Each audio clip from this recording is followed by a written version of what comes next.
Welcome to another episode of Lost in the Script TV. Episode 202, The Shift. A lot of stuff going on.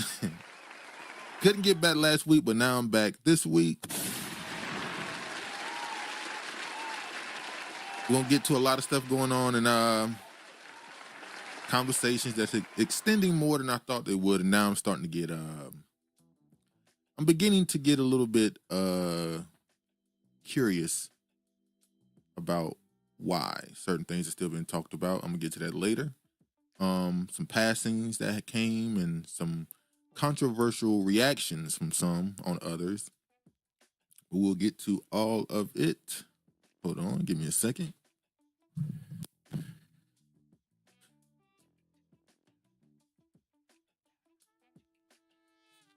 All right. Hopefully y'all had a stress-free week as possible, as always. Or fresh stress-free 2 weeks, should I say. I'm gonna be honest, I'm probably gonna be doing these lives on Sundays more often. Saturdays is kind of not always possible. So I might end up doing these more on Sunday, but I'm gonna see. Hold on, y'all. All right.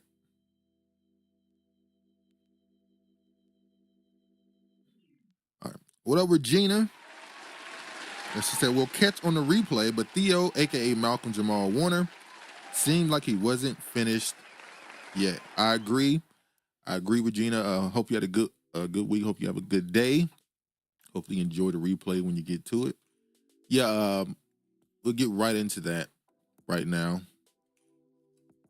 Let me didn't mean to show that. All right. As she just pointed out, Malcolm-Jamal Warner, actor who starred as Theo in the Cosby Show, dead at 54. You know,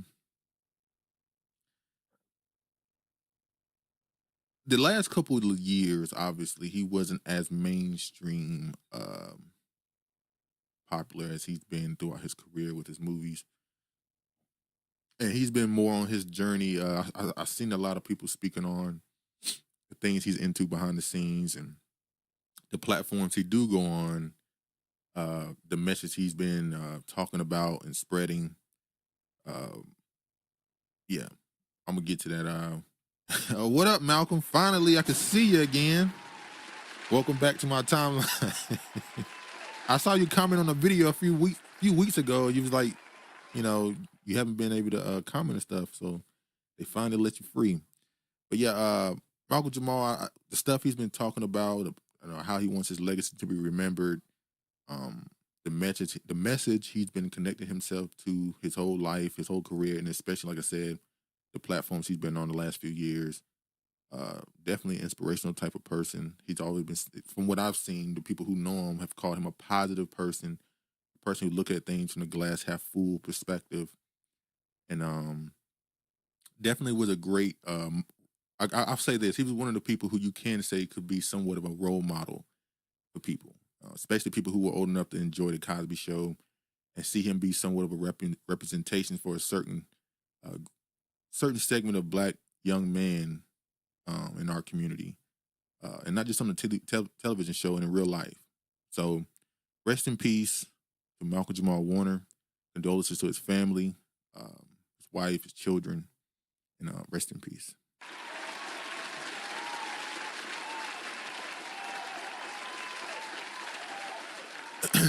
I am going to play a clip from what's considered his last interview with Melissa Ford on the Hot and Bothered podcast, where he actually was asked this question by her about how he wants to be remembered. And I want to play the clip here. Y'all can listen to his words. You never know. You never know. So speaking of legacy, what do you hope that your legacy is going to be? It's a tough question, huh? Yeah, especially Kids help with the legacy as, question, right? Yeah, Mhm. I mean, and because I'm 54,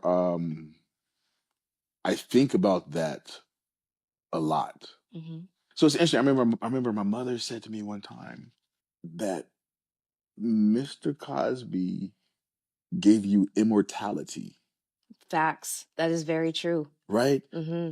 So I know on one lane, there's legacy there, but also because my life, those former years were always about life beyond Cosby, Mm-hmm. right? So I feel like, okay, there's that legacy there, but then because I've had this full life, after that show, uh, there's another lane of legacy that I get to leave, and I'm still working through that.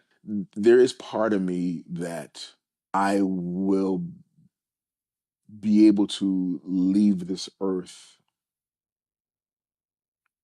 knowing and people knowing that I was a good person. Mm-hmm. And I talked to my dad. I talked to him yesterday, and what he said to me often, people love you, and people are always talking about, your career and your success and all of that. Mm-hmm. He said, but what really makes me the most proud is that you are a good person. Mm-hmm. And I heard it from my dad. It's like, That's wonderful. but I'm a good person because my dad's a good person. That's a whole nother thing. Yeah. Again, it is possible to walk through this world, and with all of the darkness in the world, it is possible to maintain your soul Mm-hmm.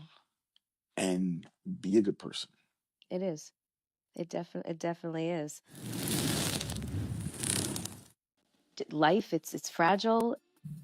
So rest in peace, Malcolm-Jamal Warner.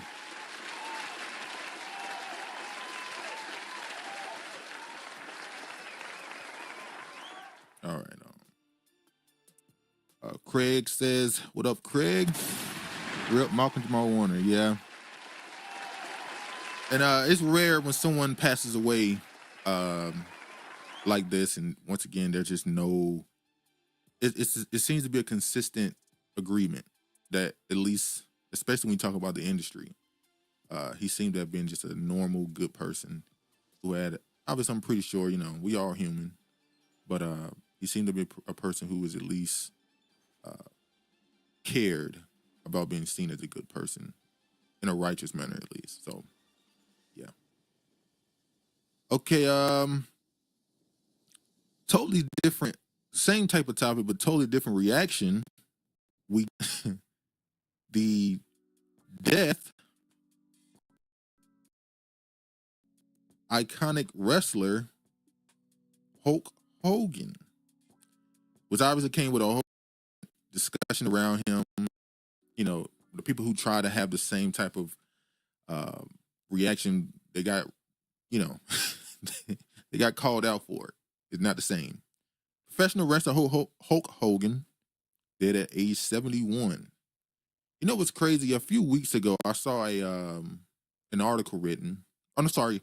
I saw a video reactions to the ex-wife of Hulk Hogan, who, if you remember, left him for one of her kids' friends or something crazy, some crazy stuff that happened a while ago. I remember watching this on TV when I was much younger, and I remember that scene when he was standing outside of his home with his daughter on a boat over a river or lake, I mean, and he was looking at the home that he was no longer allowed to go into, and him and his daughter was on there crying, and you have so much empathy or sympathy for that. And then years later, as an adult, these tapes come out, these audio recordings, should I say, of him talking crazy about black people.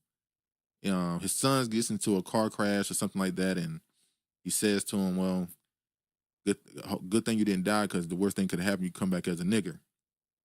And when he's talking about his daughter and how he doesn't want her to date no nigger unless it's some 8-foot nigger or something like that. So clearly he had very racist views on things like that. And in his passing, a lot of the people who grew up watching him, I wasn't a wrestling fan at all, and I'm not old enough to have lived through his prime in the '80s of wrestling. But a lot of people who try to come out with these respectful and rest in pieces and stuff, a lot of people pointed out, you're saying this to a person who was out racist. And not only that, he was accused of all type of other things, and domestic violence and A lot of wrestlers didn't like him because he wasn't the best to their profitability with the union stuff that happened back in the day. A lot of stuff he's been accused of him being called an asshole and all this other stuff. And you have the people who grew up watching him and idolizing him, and he part of their childhood. So there's this weird thing where I see a lot of black people coming online to defend him, not necessarily defending the things he said about black people, but they're really defending their right to grieve or at least have some level of attachment to somebody that was a part of their childhood. So when you call him out for all the things that he said or did, they feel like you're attacking them for not having that same strong opinion about him. It's a little bit of projection. But yeah, the whites are mad all down the timeline, and you got a lot of black people, not all, but a lot of black people kicking his back in. They started, somehow this became about George Floyd and their obsession with him. This is crazy. Internet is crazy, man. Craig says Marlon posted a picture of him and they were chewing his ass up in the comments, as they should. And I gotta say, we don't want to say that, but it's mainly black men. And I get it. Wrestling was a thing that mainly boys and men watched. So a lot of these black as boys, which from the women or the girls, because when we grow up, our cartoons we watch as kids or the TV shows we watch as kids, we saw themselves in necessarily their race. So you got a lot of grown adult males who are defending Hulk Hogan because they're trying to defend their childhood. And some of them are doing it for rage baiting reasons. They're just trying to get, some clicks and some likes and views and stuff. Others, they can't get past, this person was a real big part of my childhood. Some people just can't do it. Professional wrestler Terry, better known as Hulk Hogan, died on Thursday, age 71, according to World Wrestling Entertainment. He is widely recognized as the biggest wrestling star of all time and helped WWE become the behemoth that it is today. In the 1980s and 90s, the larger-than-life personality in and out of the ring made him a household name and crossover mainstream star, starring in movies and recognized around the world. He actually had music too, right? What up, Kiefer? Craig said, yeah, I watched WWF during the Attitude Era, the best era. I never got into wrestling. In my childhood, the most popular wrestler was Rock, The Rock. But even then, when I did kind of watch it a little bit, my uncle used to watch it, which is crazy. My uncle used to watch it, but I never really truly got into it. I watched it somewhere. I know some of the storylines, Mark Henry's The Rock and a few others. But I never really got into wrestling, so I don't have this much of a strong opinion on it outside of the stuff that Hulk Hogan did in his personal life.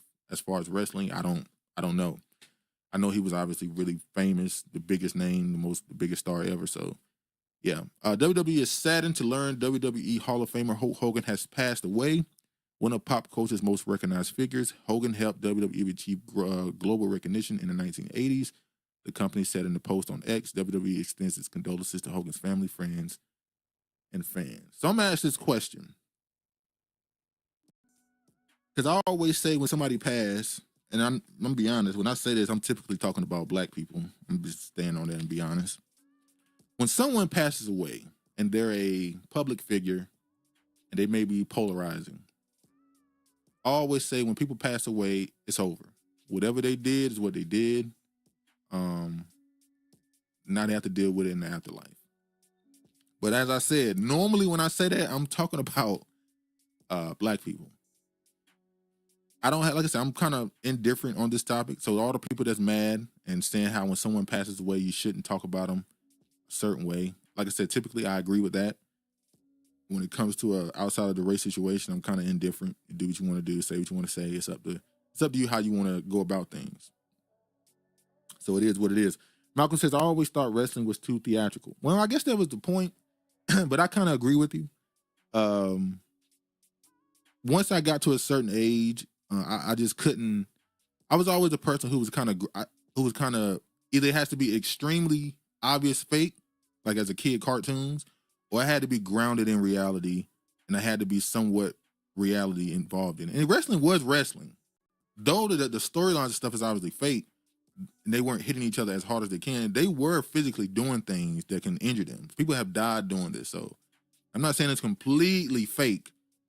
Obviously, it's fake as far as it being choreographed and stuff, but they still are taking damages. Some of these people walk away from these wrestling careers injured for the rest of their life. They might as well play football. It's as much of a contact sport as that. So Kiva says with the Undertaker and Triple A. Yeah, Undertaker. I remember some of these names. I know some of the storylines that happen. What's the other guy's name? Bobby Boucher? No, I said Bobby Boucher. Bobby, what's the guy's name? The buff black dude, bald head. Bobby something. Obviously, like I said, Mark Henry, strongest man in the world, all the other stuff. I knew a lot of those characters. I found it entertaining somewhat, but I think once I hit, 11, 12-ish, 13-ish, that's normally the peak years for a wrestling fan. I typically, or at least as a child at least, I kind of got disinterested in it by that point. Like my 9, 10 years old, 8, 9, 10, I kind of was like, okay, I like this. By the time I got 11, 12, I was kind of coming out of it. Yeah, Kiva says definitely entertaining. H, yeah. Or Triple H, yeah, Triple H. Now you got is it Triple H now? That's no, not Triple H. What's the other guy's name? He's now running the WWE, and he hiring a whole bunch of women now, and the women they hiring now ain't the women they was hiring back then. So a lot of the because I will say this about the WWE, they find a way to reinvent themselves when they have to.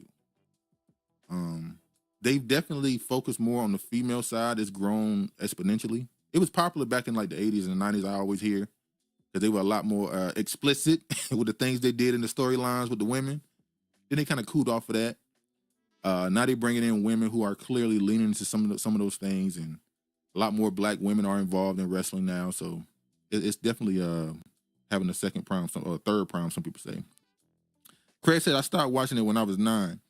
Yeah, that's normally the years when I was growing up. People I grew up around who were my age watching, that's normally when they get really involved in it. 9 till about 13. But I kind of, like you said, I kind of went out of it by that point. But condolences, I guess. Like I said, to me, it's whatever. I'm not surprised when people are racist. I guess kind of like, okay. That's kind of how the world is. People have all prejudices and stuff. And I don't hold people to be any type of way in their private life.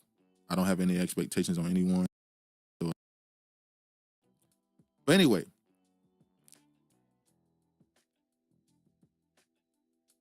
let's move on. I want to show this. It's quick. Should I show this one? I go straight to the. Here we go. We go this one. Hold on.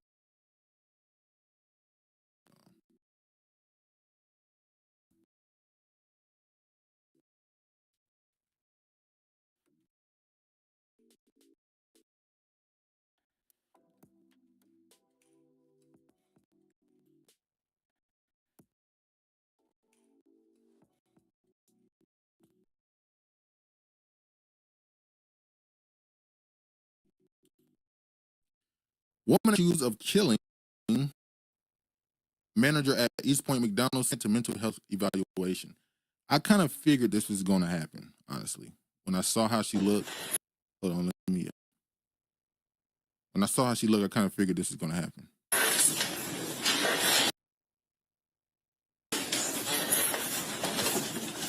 Calling file number 25354FY, People versus Akani Badu Muhammad. That's being Badu Muhammad, but I also go by Risen Phoenix. Thank you. You're here today for your probable cause conference. You're asking that this matter be adjourned for discovery, number 1, and number 2. You want it referred to the Forensic Center for Competency and Culpability. Is that correct? Yes, Your Honor. Counsel does request. Are we having a mental health? I've heard people say this, obviously.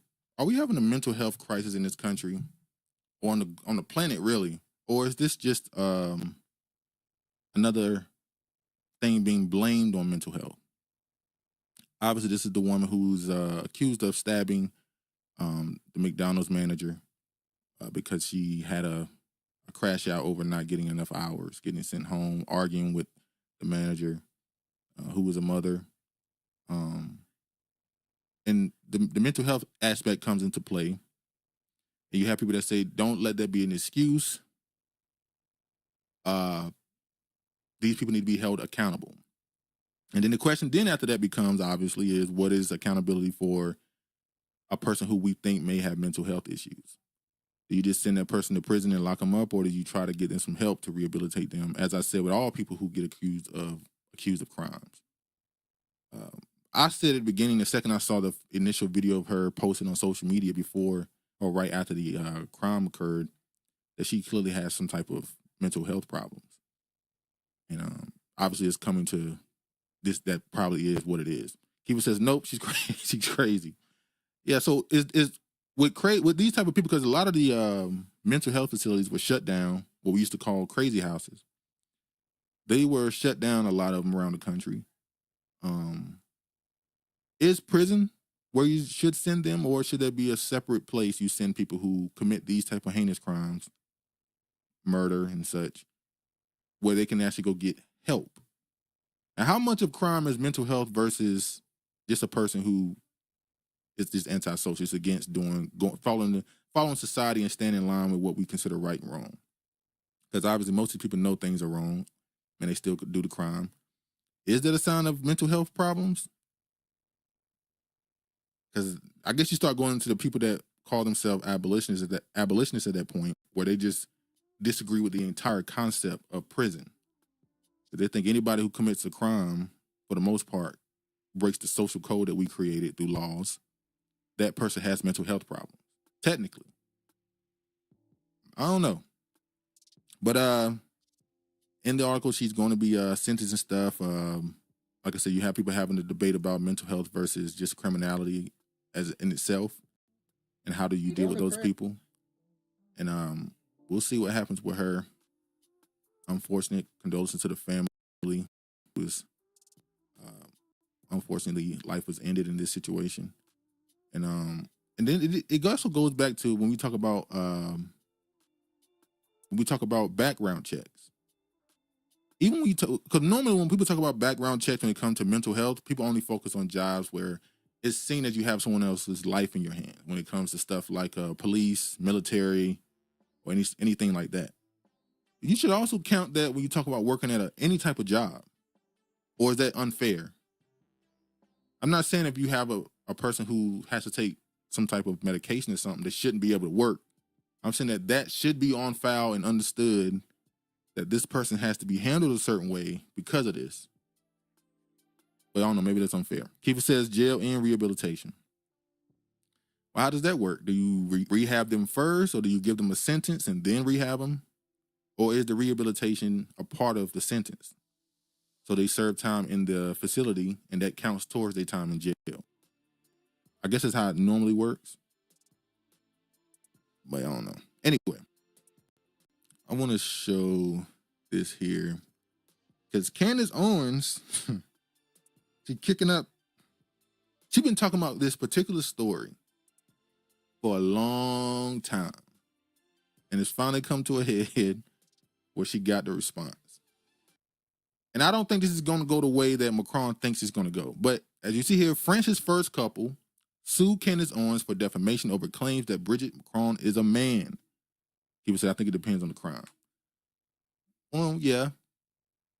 I remember there was a story years ago of a man on a bus, a Greyhound bus, I think.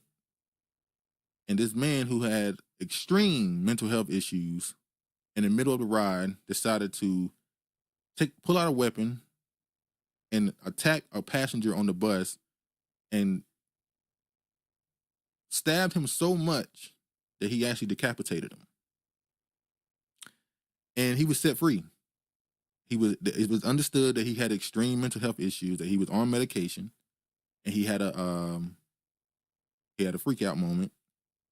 And because of that, he was set free. He served no time, and it was just he had to be under like a house arrest or something. I can't remember.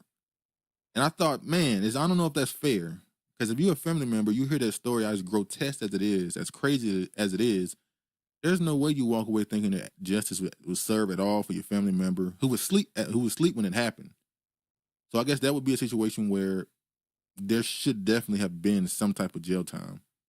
But, in America, it's this weird thing where we treat people with mental health issues. On one hand, we treat them unfairly with condemning them in society.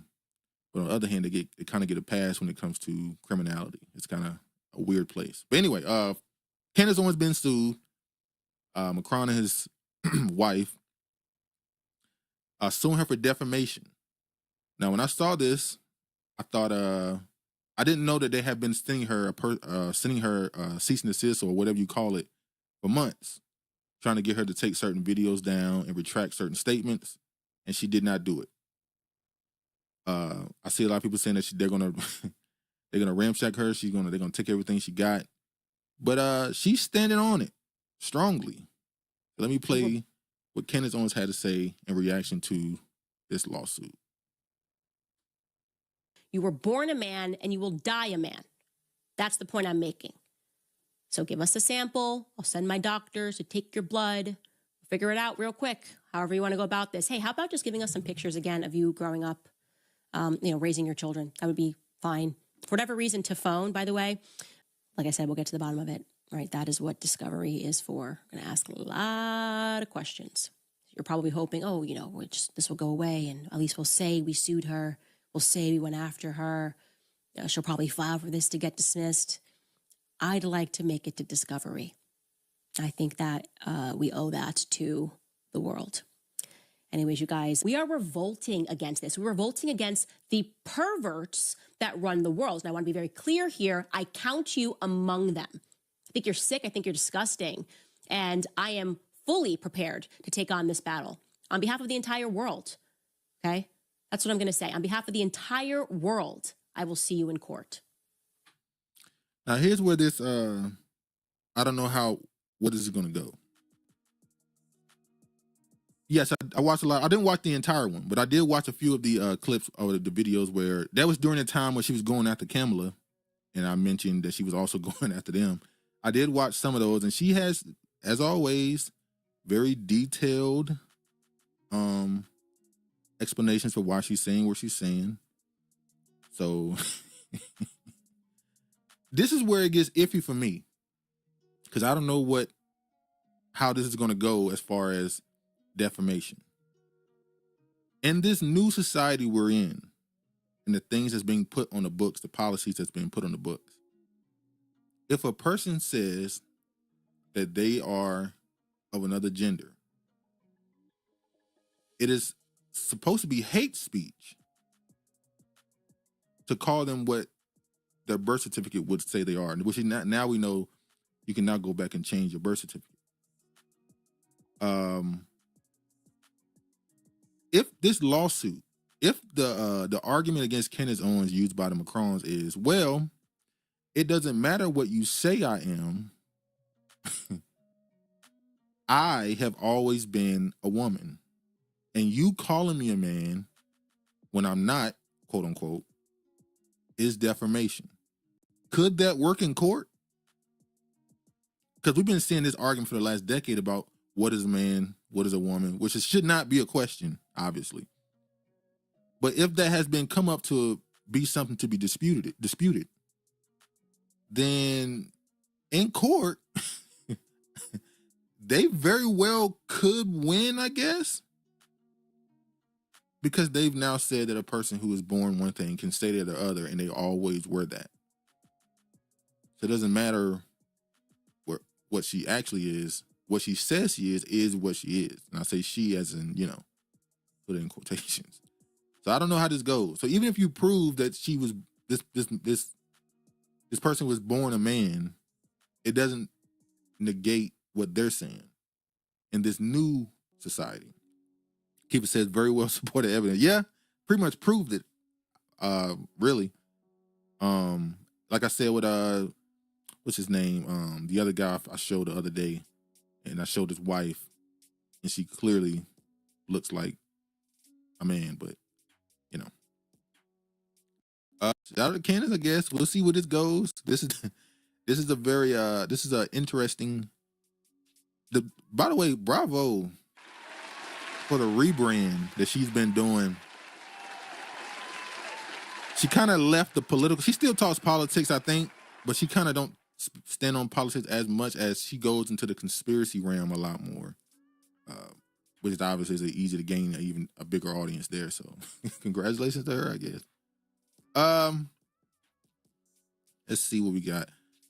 Speaking of women, y'all see, and it's funny I got this article because there's a whole nother story that went on after this. So I'm gonna show this first. Uber will let women riders request to avoid being paired with men starting next month. I saw this and thought, okay, that's cool. I know there's a lot of reports of sexual harassment and assault from Uber.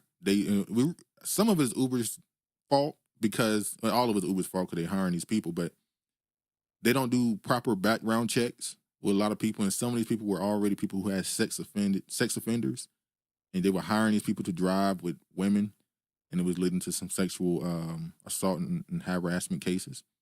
So I didn't think much of this until I saw some women reacting to it, saying, well, some of my worst experiences outside of the assault allegations happening to some of these drivers has been with women because how many headbutts they've had. And then I saw another app, all female app called, what's it called? The T, where these women could go on this app and give a Carfax, if you will, about certain men to warn women of them. The initial reaction was, oh, well, if a dude was allegedly a creep, sexual predator, or whatever, you can put him on his app and women could be wary of him if they see him. But obviously, like always, it wasn't all those type of serious allegations. It turned into women who were angry about breakups, lying on dudes, calling dudes down low, all type of stuff. And they found out the app was hacked. And in order to sign into the app, because it was an all-women app, women-only app, you had to put your driver's license or a selfie. Now, they said that's an old leak as far as the hacks, that was old info from years ago. But now you got all these women who were posting dudes' names, pictures, and what city and state they lived in, which is doxing. You can't do that. And I'm wondering, it was number one on the Apple Store and all the other stuff. And I'm like, how could you do something? You know that lawsuits are going to happen because you're using dudes' real names, a picture. You're using a picture. Some of them was giving dudes social media accounts. It was just strange. And now obviously it's going to be the fall of the app now that it's been hacked more than likely. I'm seeing this for the last couple of years, these trends of these women only businesses and stuff popping up, and ended up not going, like the gym, women only gym. That went bad because the women didn't like that certain women being in there. When I say women, I mean trans men.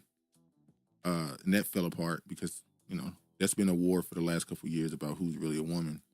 I just found all this stuff kind of funny. It never really works out. But hopefully the Uber situation just makes things safer for women. We shall see. What else we got?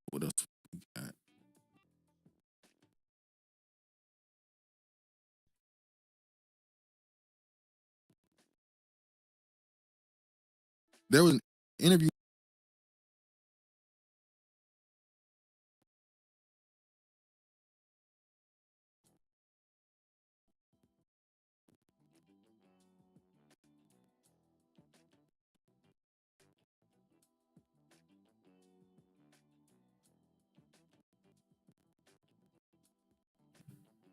Hold on, y'all. I'm lagging like crazy. Hold on.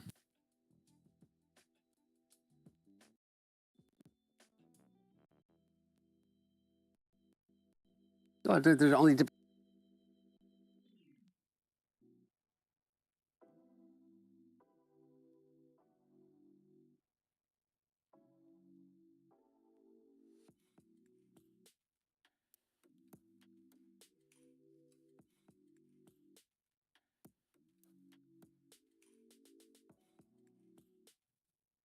Okay. There was an interview done by Hunter Biden. It's a YouTube channel called Channel 5 where they go around and do these. They used to go down and do these like mini documentaries on stuff going around the country. The first time when I saw was when they went to LA to interview the homeless situation. There's like these mini docs. I saw one they did in Seattle as well with the tent cities that exist. So he did an interview where he was talking about the dictator and Trump, and defending his father and went against the Democratic Party about the things they did wrong. But he had a whole segment on crack that went viral that I want to play. Let me play this. The difference between crack cocaine and cocaine is sodium bicarbonate and water and heat, literally. That's it? That's it. And those things are pretty much free if you go to like a science store. This is free.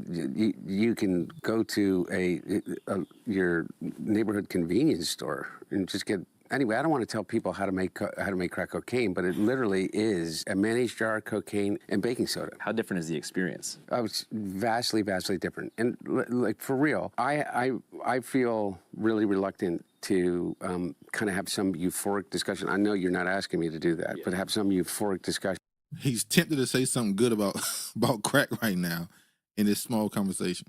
About crack cocaine. I think this might be kind of the opposite here. Okay, no, it's the exact opposite. I'm saying I don't want to have the experience of some euphoric recall. That's how powerful crack cocaine is. Does crack cocaine... This is the former president's son. And this is not something that's completely random. We know that a lot of these politicians, their sons and daughters be drug addicts. Clinton, his two daughters were known for being coke heads and running around drunk most of the time. Not Clinton, I'm sorry, Bush, but the Bush daughters. So this is not new. But imagine being the leader of the free world and your son, as far as recently, was still smoking crack. And the same man, by the way, who was a part of this. If you have a piece of crack cocaine, no bigger than this quarter that I'm holding in my hand, $1/4 of $1. We passed a law through the leadership of Senator Thurmond and myself and others, a law that says you're caught with that, you go to jail for 5 years. You get no probation. You get nothing other than 5 years in jail. Judge doesn't have a choice. Under our forfeiture statutes, the government can, take everything you own. Everything from your car to your house, your bank account, not merely what they confiscate in terms of the dollars from the transaction that you just got caught engaging in. They can take everything. I don't care why they become a sociopath. We have an obligation to cordon them off from the rest of society. They are in jail. Grace said withdrawals kicking in. Yeah, he definitely was stuttering. He was scared. He was scared when he walked off that set that he was going to pick up a pipe. But yeah, in this, he continued. Can make you act any differently? No. Is it safer than alcohol? Probably. People think of crack as being dirty. It's the exact opposite. When you make crack, what you're doing is you're burning off all the impurities so that it combines with the sodium bicarbonate, which makes it smokable. That's all. You know, all of these actors and, people in the past that talked about they had a problem with cocaine and freebasing. They were smoking crack. So straw on the stove is the same thing? Not exactly, but close to it.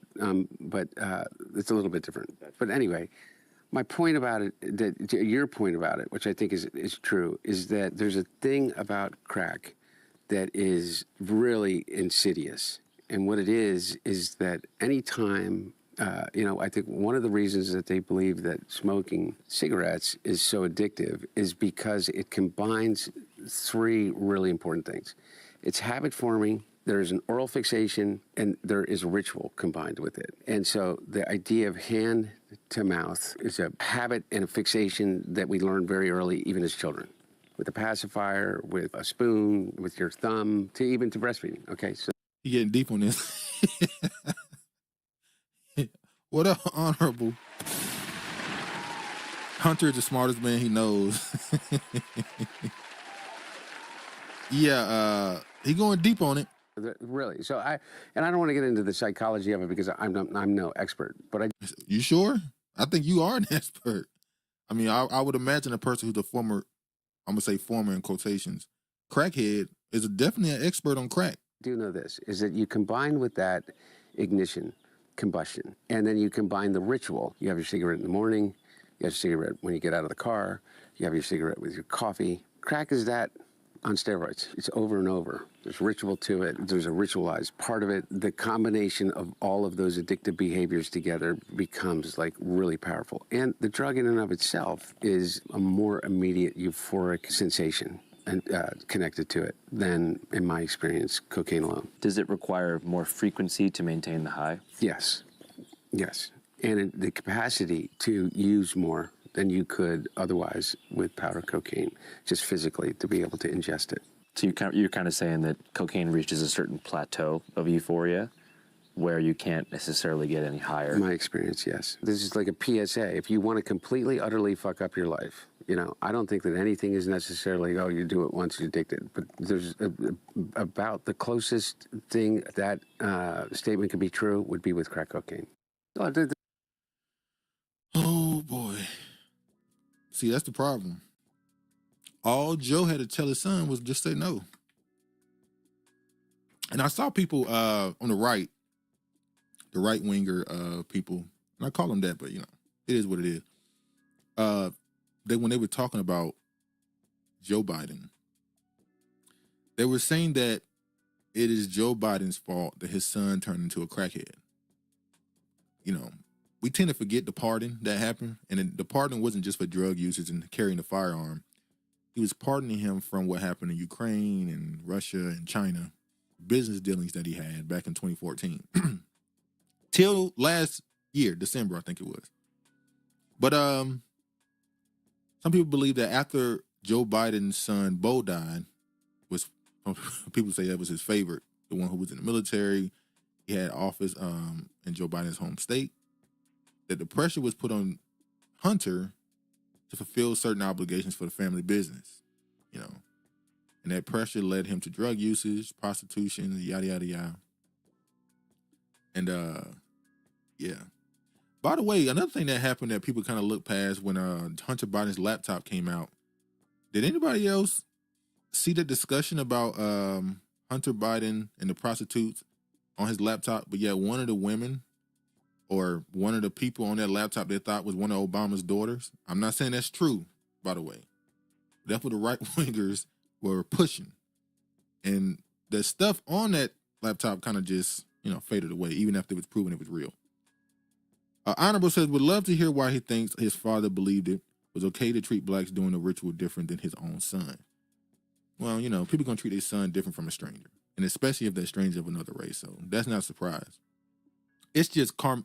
Whether you believe in karma or the Most High, whatever, it's just hilarious that he did that, passed all those laws and criminalized crack cocaine so much and treated it as a crime rather than an illness, and his son turned into a crackhead.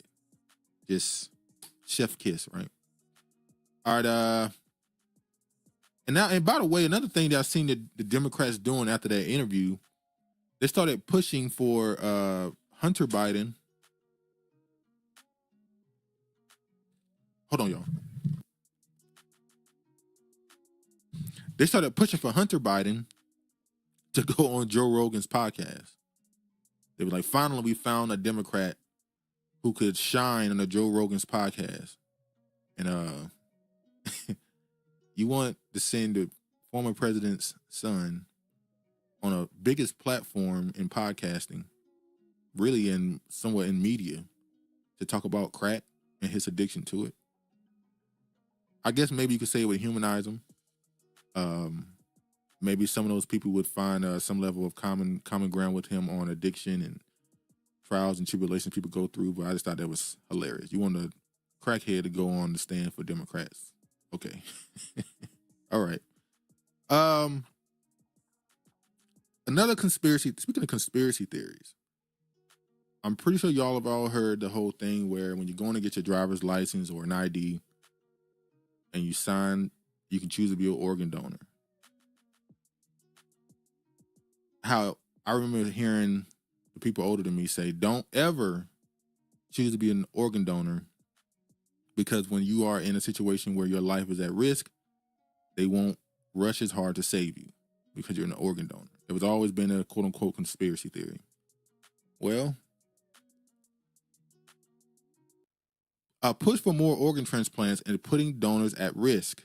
People across the United States have endured rushed or premature attempts to remove their organs. Some were gasping, crying, and showing the other signs of life. So it turns out it was true that people who are organ donors absolutely had their organs removed sooner than they need to be, and there was less of a attempt to save their lives. So shout out to the believers.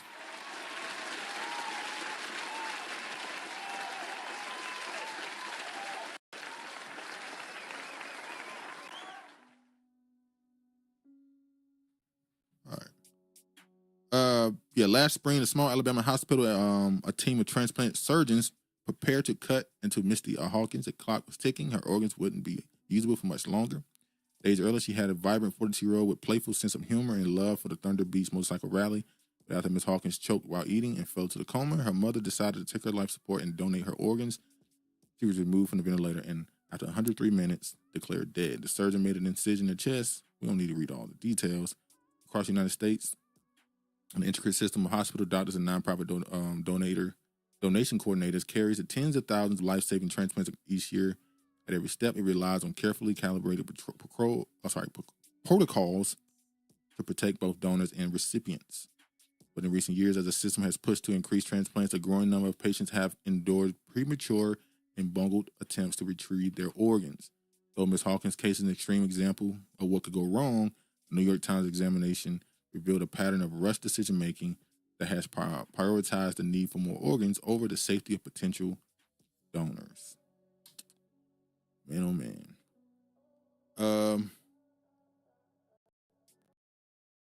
Then I got to get to this update to this story.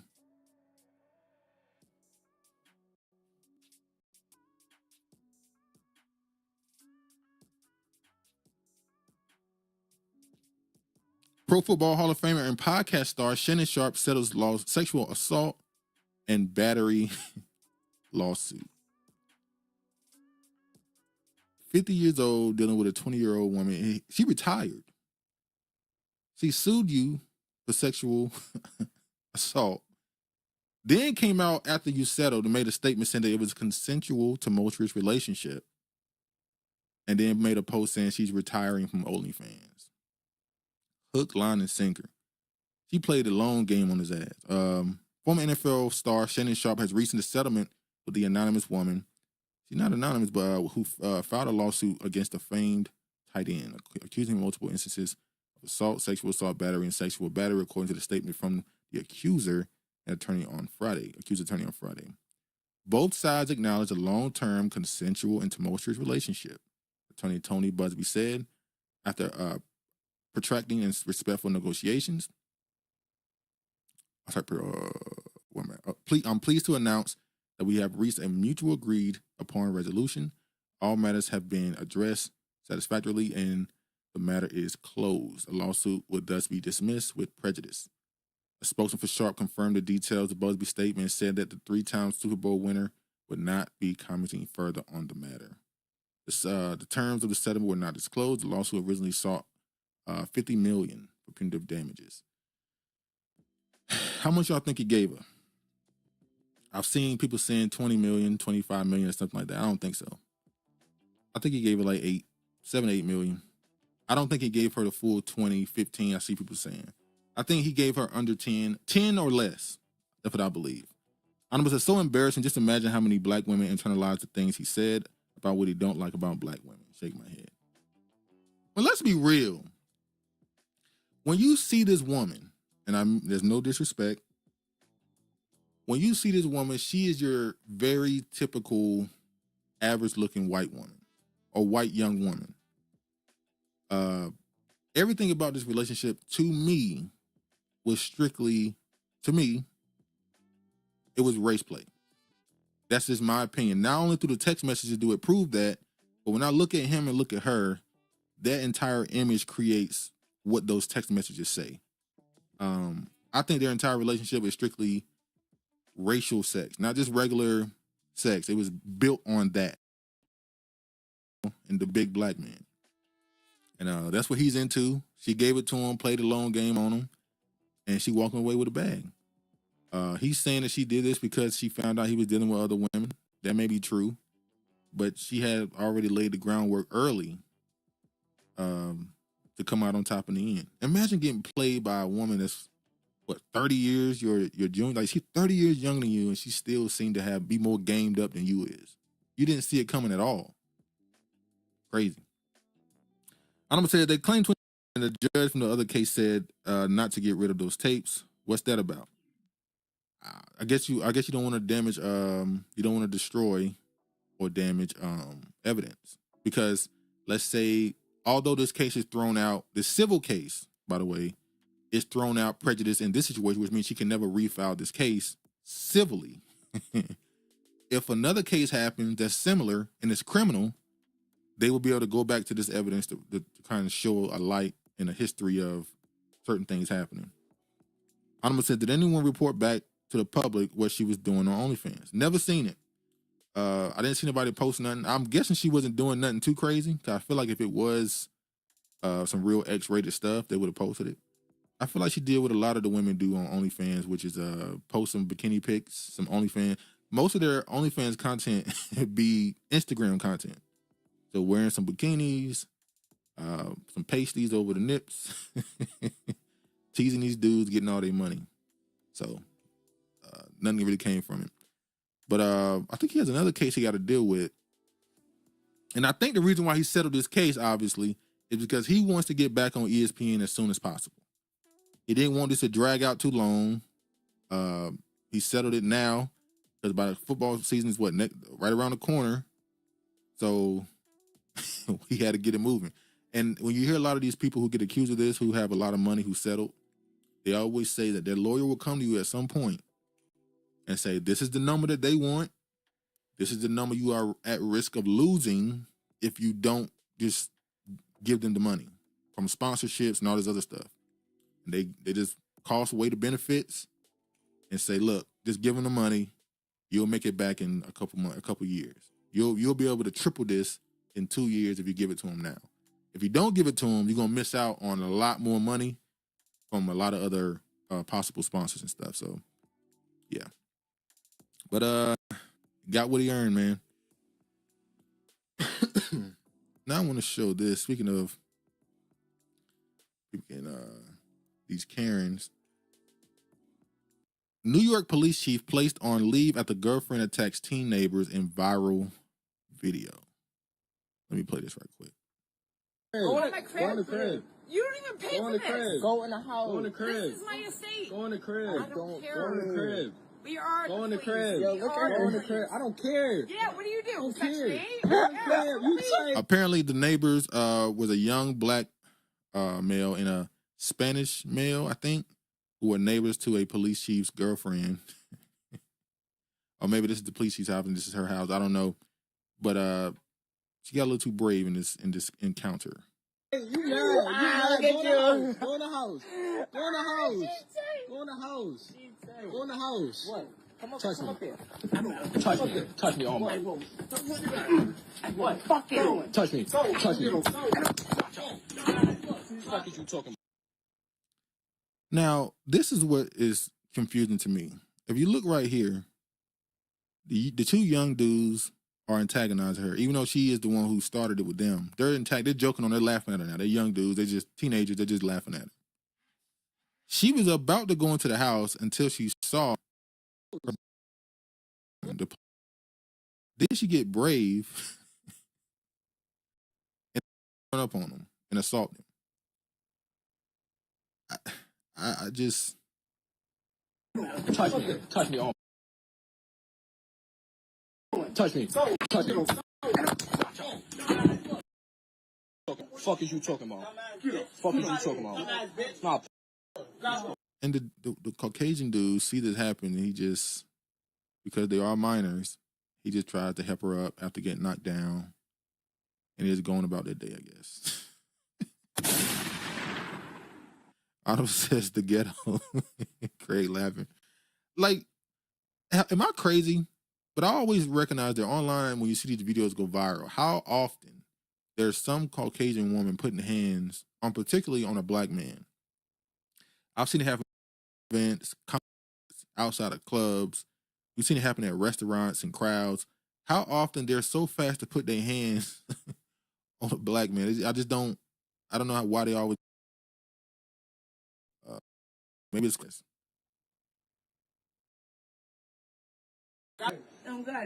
Get off my porch. Get off my porch. Get off my porch. Get off my porch. Get off my porch. Get off my porch. You can't. Oh Lord. Birmingham Police Chief Joseph has been placed on administrative leave following the girlfriend Susan Rice's alleged altercation. A New York police chief has been temporarily suspended from duty after then you got him jammed up. Not only did you get mollywopped and knocked to the ground, you then got me jammed up at my job. A viral video appeared to show his girlfriend going into a bloody brawl with a teenage neighbor on the porch. It wasn't a brawl. Was placed on administrative leave on Monday pending a review following the altercation on Saturday, Mayor Jared said in a recent announcement. He said the woman in the video, who was identified by as Susan Rice, was her girlfriend. She is neither employed by the city nor affiliated with any official capacity, the mayor said. A video of the altercation went viral after it was posted on Facebook by a woman who identified herself as the mother of the 16-year-old resident who, along with an 18-year-old friend, was allegedly attacked by Rice. Go in the crib, the two boys. So we watched the video. We ain't got to read that part. Man, oh man.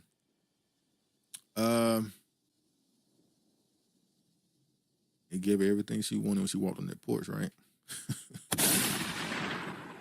Then I got to show this too. Let me show this one. I feared for my life. Man punched in viral Jacksonville traffic stop speaks out on violent arrest. Police report viral JSO traffic stop video says man was verbally combative, reached toward a knife. You know they always say that they were a threat to their life. Let me play the video now. He walked up, opened my door because my window don't work, right? Yeah. And then I said, so what I did wrong? Yeah. He said, well, for one, your headlights are off under this weather. I'm like, okay. There's multiple people headlights off, first of all. And then there's no rain. It doesn't matter. You're still required to have headlights on. Can you pull that law up? Huh? Can you pull that law up? Yeah, when you step out of the car, I will. Can you call your supervisor? Huh? Can you call your supervisor? All right, go for it. Exit the vehicle now. Exit the vehicle. Show me your hands. Here.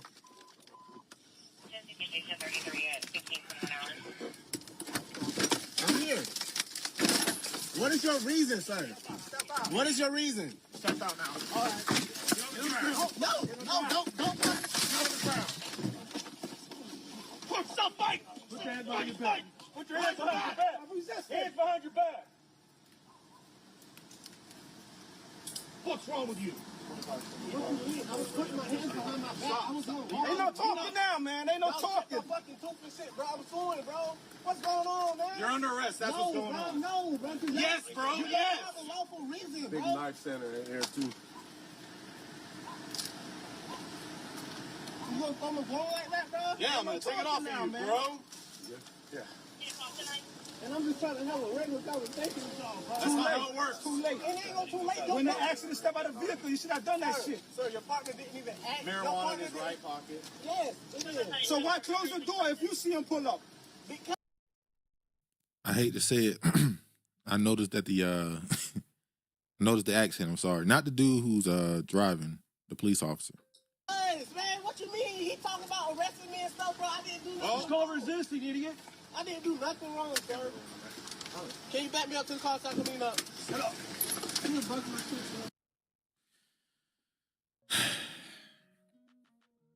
There's in these type of situations, the fact that all this came from not having the lights on. Is it really that serious? They tried to say he reached for a knife, but he did not, as you can see. And the lack, seemingly, of or desire to de-escalate anything when it comes to these type of stops is just crazy. It shouldn't be just on the person who's being stopped. It's on them as well, but it shouldn't just be on them to keep the situation calm. No matter what day you're having, if a cop pull you over, you must be the one who's level-headed, because a lot of times, not all the time, they're not going to be on the same type of timing. Like, they go 0 to 100 quickly. It's crazy. Social media. And I want to show this here about the sheriff who had comments on this. Media is not reality. One video clip, devoid of context, can be very misleading. Given that McNeil never brought this incident to JSO's attention, but rather pushed the cell phone camera footage that he had in his possession since March 5th out on social media, one can only assume, and I'm saying I assume, that he intended to inflame the public. The administrative process is still ongoing, and as such, I will neither defend nor commend Officer Bauer's response to resistance until all the facts are known and the investigation is completed. However, as the leader of this agency, I will not remain silent while important facts and information are buried to advance an anti-police agenda. The truth is, William McNeil Jr. was non-compliant with JSO officers within 21 seconds after he was stopped for multiple civil infractions. His non-compliance quickly rose to the level of criminal resistance to a police officer. McNeil was arrested and pled guilty to resisting a police officer without violence. Force absolutely looks ugly. And because all force is ugly, whether or not the officer involved acted within outside JSO policy, that's still what we're investigating. You know, people always say, I'm sure y'all have seen people say the same thing. Whenever something like this happens, and it's a black cop or the sheriff or the chief is black, and they come out and say stuff like this, it's like, what's the point? I almost said shocker. What's the point of calling for black police officers if it's going to look the same exact way as when it's anybody else? What's the point? He said, I don't drive anymore. This is a Mr. William McNeil, the man who was pulled over. William McNeil Jr., the 22-year-old man whose violent arrest on Jacksonville, Florida sheriff deputies on the video reflected on the incident in an interview with ABC News, Live Prime. I don't drive anymore, he said, just because I don't trust cops anymore. I'm still scared. I can't get sleep at night because of trauma. I have flashbacks and nightmares. All right, so now let's be honest. One thing you gotta know, I'ma be a nigga for life. Now, let's be honest. And just that language that he's using, it's clear he's a civil suit is what he's looking for. And they even admitted to police that the investigation is still ongoing. So clearly there's a lawsuit he's about to put on, and rightfully so. Get your money if you can. But yeah, whenever they say stuff like that, it's obvious where it's going. I don't see no point. It's the same system. Well, yeah, that's why I think that was like 2 years ago, maybe. We were talking about how do we operate outside of the system to police ourselves. We were talking about how obviously militias are legal, but it's normally for resistance against the government to make sure it doesn't become a dictatorship or whatever. But security, man, at some point you have to do it yourself. Now, in this situation, this had nothing to do with community. This was a man who they saying were going against traffic laws or whatever. So he got pulled over for that. So that's kind of operating in a situation where there's nothing a private security could do. I'm talking about domestic calls or situations where things need to be calmed down. You need somebody else to call outside of the cops, because they don't come to calm things down. They come to arrest someone for a crime. That's it. Anima says this shit is triggering. We have to stop downplaying and normalizing that trauma. I'm not saying it's not traumatic as far as having your window smashed and being punched and then dragged to the ground by police officers. I'm not saying that should be normal at all. I'm saying his language is clear where he's saying. He said these things back to back. I don't drive. I don't trust cops. I'm scared. I have trauma, and I still have flashbacks and nightmares. That's clearly a person who is looking towards a civil suit. Not saying I'm not saying he's not justified in it. I'm saying that that's clearly what it is. But yeah. college educated as well, by the way. They didn't treat him no different. All right. Let's see what we got next. Oh, yeah. We got to show this. Hold on. Let me get through this now. Justice Department told Trump in May that his name is among the many in the Epstein Files. I'm bringing this article up because I talked about this last week, that Trump ain't releasing the files or whatever. It's funny. When Epstein was killed, or I'm sorry, when he committed suicide, that's what they're saying now, no one was calling for Joe Biden to release the files outside of the Trump supporters, right? The other side was like, he who knows what happens? More than likely, people that you like was on the list as well. Who cares? Then Trump runs his campaign, and he says, I'm going to release the files. Now, when it's time to release the files, he reneges on it. No, it's not important. He killed himself. Let's move on. Now you have the other side of the political aisle that wants the files released. I said this a while ago. The way the media is able to convince the public to, one, support these two political parties that are part of the same system, and then get them to flip and flop on their opinions from story to story based off of who's at the center of it. It's amazing how they're able to play these games. But I want to play this in connection with that. This was like 2 weeks ago, but I didn't get to talk about it. Let me show this. In an uproar off the Epstein list? That's all you've got? It's really, really surprising that this matters. Of course, I think there's a list, but I don't know. I suspect, but I have no knowledge, nor do I care. It's Friday night.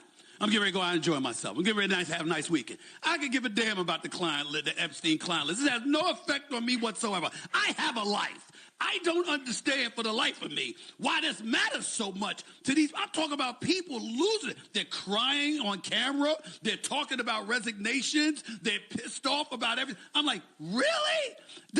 With all the stuff going on in this country, with all the power that you possess because of the cachet and the influence you have because of your connection to this administration, that's why you upset at Trump.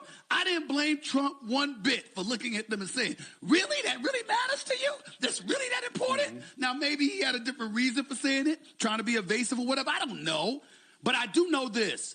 In the grand scheme of things, it ain't going to affect the lives of over 200 to 300 million Americans. I think we'll be just fine without knowing whether or not there was really, really a client list. I think we'll be okay.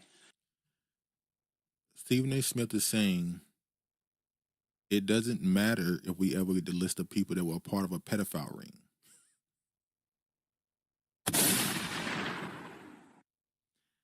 It ain't about... Now, why the Trump supporters wanted the list is because they thought that all of the troubles that we're dealing with from the left, the liberals, is because they're all pedophiles and they're all on the list. We need to expose them. And any Republican that's on the list as well, get them out of office. They're destroying our country. They're messing up our heritage. We know why they want it. But I think it should be somewhat of an important thing. I'm not saying it's the only thing to care about, but I think it's okay to care about a list of people that might have been a part of a pedophile ring. I think it's okay to care about that a little bit. Anonymous says, what happened to his campaign for office? He's not running no more. This says that he's setting the groundwork for more moderate right-wing support right here. Although I guess you could say the ones that are attacking Trump are the right-wingers. So I don't know. Honorable. I think he put the little signal out there. Maybe the level of support wasn't high enough, or maybe he's still doing it here. Maybe this is a soft campaigning right here. I don't know. We'll see though. We will see. And because Trump decided not to release the Epstein Files, and the right wingers are making it real Trump supporters, they've been on Trump heavy, starting to push the narrative themselves that he might be in the files. They, saying things they normally was trying to dismiss. So Trump had to find someone off of him. He had to give him a bone. You got to give him something. And he did that with dropping Martin Luther King's files.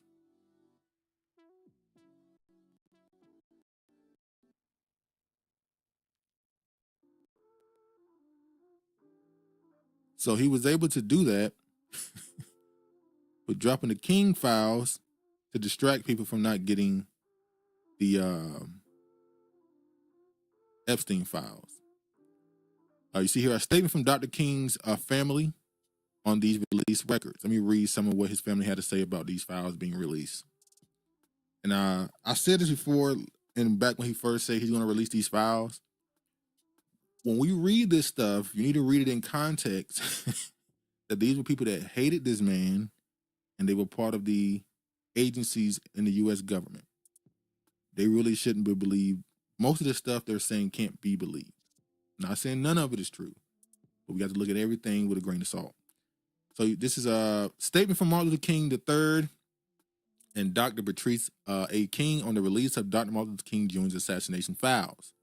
We recognize that the release of documents concerning the assassination of our father, Dr. Martin Luther King Jr., has been a subject of interest, captivating public curiosity for decades. As the children of Dr. King and Miss Coretta Scott King,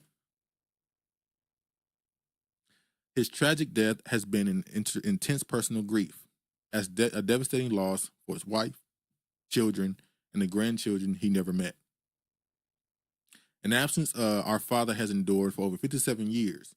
We ask those who engage with the release of these files do so with empathy, restraint, and respect for our family's continuing grief. The release of these files must be viewed within the full historical context. During our father's lifetime, he was relentlessly targeted by an invasive, predatory, and deeply disturbing disinformation and surveillance campaign orchestrated by J. Edgar Hoover. Through the Federal Bureau of Investigation, the intent of the government's COINTELPRO campaign was not only to monitor, but discredit, dismantle, and destroy Dr. King's reputation in the broader American civil rights movement. These actions were not only invasions of property, but intentional assaults on the truth, undermining the dignity, freedoms, and private citizens who fought for justice designed to neutralize those who dared to challenge the status quo. In 1999, our family filed a wrongful death civil lawsuit in Shelby County, Tennessee. The jury unanimously concluded that our father was the victim of a conspiracy involving Lloyd George and unnamed co-conspirators, including government agency as part of the wider scheme. The verdict also affirmed that someone other than James Earl Ray was the shooter, and that Mr. Ray was a setup to take the blame. Our family views that verdict as an affirmation that our long-held beliefs. As we review the newly released files, we will assess whether they offer additional insights beyond the findings our family has already accepted. It went on to say other things. I'm not going to read the whole thing. Let's get to it. Let's go through some of the things that are said to be in the files. I'm going to run through this and then we're going to get to the last tab. Let me play this right quick. All right, so I don't know if you guys have seen this or not, but because Trump is upset about the Epstein Files leaking, he has released the MLK Files. And something I think you might want to see in here is, according to these files, Dr. King was planning the Washington Spring Project in the spring of 1968, where he was going to be demanding that Congress enacted $20 billion per year. That's $185 billion a year in 2025 in anti-poverty programs for the next 10 years. So that would have been $200 billion, close to $2 trillion in what would have been reparations in 1968. He planned massive protests nationwide. They were going to shut down major cities. It was going to bring together the anti-war movement, the culmination of the civil rights movement. And he was shot and killed in 1968. Getting the idea that the $20 billion a year in reparations might have had a bigger part in the story than what they told you in grade school. Well, we all know the infamous interview he did where he said he felt like he was leading his people into a burning house, and he began to redirect some of his work towards other things. So along with that, the allegations that were already kind of public, written in books that were associated with Martin Luther King Jr. were finally put out in the files. Let me read some of this.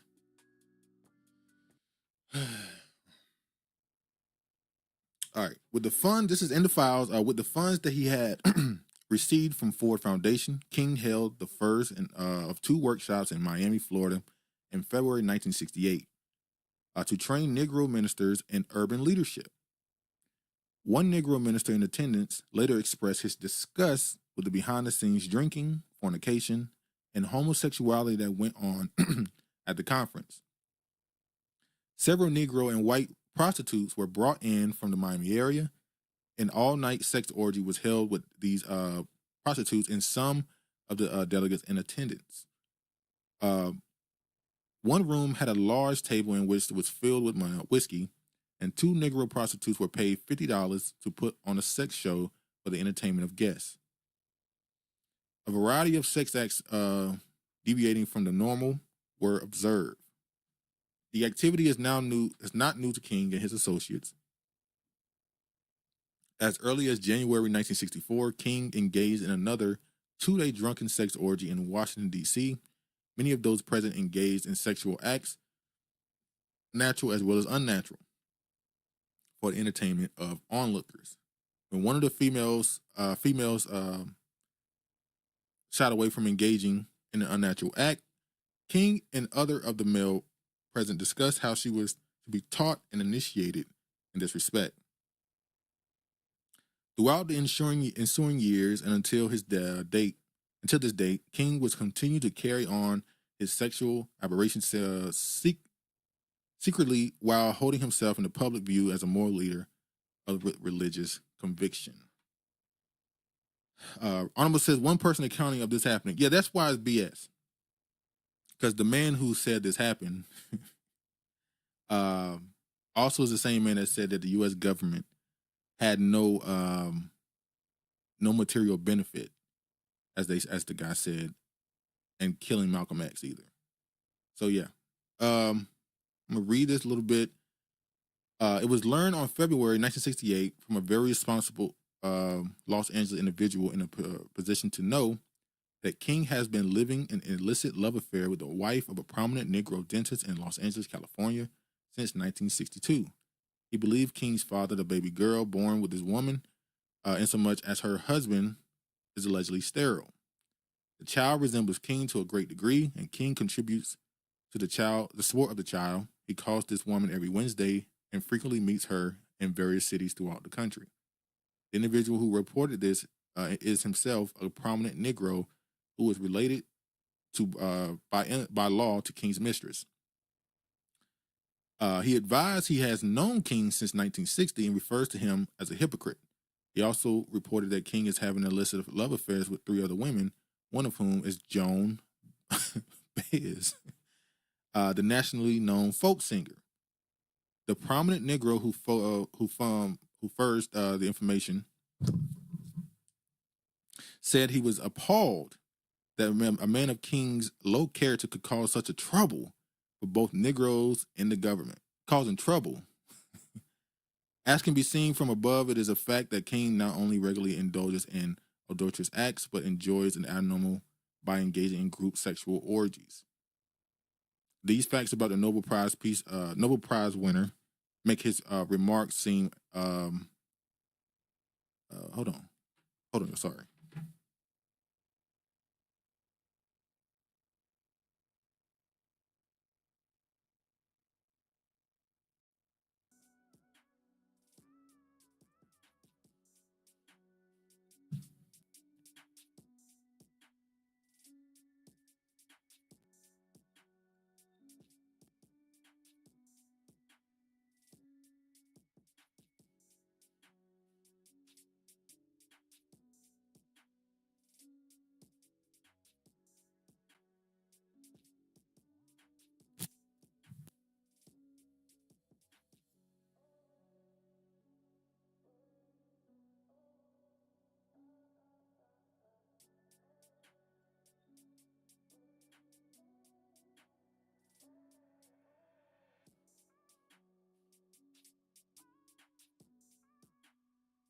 All right, I'm back. Alma says, where are all these black feminist man haters doing all the snitching, exposing? Yeah, that's how I know it's not. That's not what it is. Incongruous. Hold on, let me go back. When he replied after winning this cherished award, history has thrust me into this position. It would both be immoral and a sign of ingratitude if I did not face my moral responsibility to do what I can in the civil rights struggle. Along with this, he's accused of watching a woman get gang raped. What up, Mark? He was accused of watching a woman get gang raped while laughing. They try to make him very maniacal in these stories. And somebody put this out. The actual crucially important because maybe the sheer stupidity of this will finally make people realize that the FBI pushed agenda that MLK was a serial cheater. It's just it's bullshit, whatever the other nonsense. And Q Anthony Ali, he posted this. He said both the MLK was a cheater myth and the MLK participated in rape parties myth was laundered by the FBI through some historian, David Garrow. I looked him up, Caucasian man, who also famously in the FBI NYPD had no material interest in seeing Malcolm X dead. This is what people on Twitter listen to. So his Martin Luther King biography was a classic. His latest King piece is causing a fervor. David Garrow found FBI documents alleging King stood by during a rape, but some scholars question whether it's trustworthy records created as part of a smear campaign. So a man called himself he's a historian, saw documents from the FBI saying that saying that Martin Luther King did this. And we're supposed to believe it. The same people who were pushing the COINTELPRO thing. Like, what are we doing? That's why I said months ago, like, some of this stuff is going to be truth, but a good chunk of this stuff is going to be a smear campaign to destroy his image and legacy. Honorable says they always throw in a black woman being assaulted for a little razzle-dazzle to every story. Yeah. And funny enough, that's part of historically what whenever you have a certain racial conflict, especially when you talk about something like what happened with slavery or when there's a sort of war going on between two different societies, one of the first things you do when it comes to colonialism is you convince the people you're attacking, you convince their women to go against their men.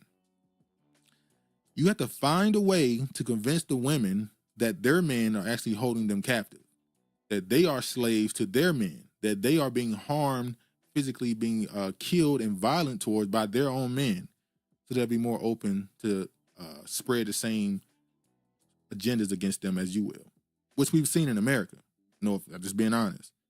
A lot of the feminist talking points is just that. They don't even really talk about racial dynamics. They talk about intra-racial things more often than anything, because they have been convinced that black men are just as much of a threat to the black community as men outside of the race. So, it makes sense to the FBI with, hey, Dr. King, you know, he was raping black women, you know, so that black women be more willing to, you know, throw dirt on his name now. Honestly, it seems that black men were the ones convicted in our narrative, so stop it. Okay. The truth is the truth. You know, history says it. Philosophy, history, the war tactics say this is what you do. If you get the women to despise their man or go against their man at any level, it's much easier to overcome them. MLK was also mentioned by name in a memo from the FBI's anti-black COINTELPRO dated March 4th, 1968, exactly 1 month before he was assassinated. FBI Director J. Edgar Hoover, the author of the memo, was reputed for his use of disinformation and sexual blackmail. This one is to Hoover. From a special agent in charge of the San Francisco field office, it reveals how bureau agents projected their own racial sexual delusions and fantasies onto black activists, and how these delusions shaped their counterintelligence strategies. Which goes along with the idea that the black brute that all black men do is want to rape white women, and in this case, black women, sexual deviant. So, you know, Alma says, we need to study the unspoken relationship with black men and white supremacy. Give me example of going against black men. Marriage rates, please. One day we should. I'm not gonna do that today. I will say this though. I do wish because marriage rates, I don't know I guess you brought it up because you're talking about interracial dating.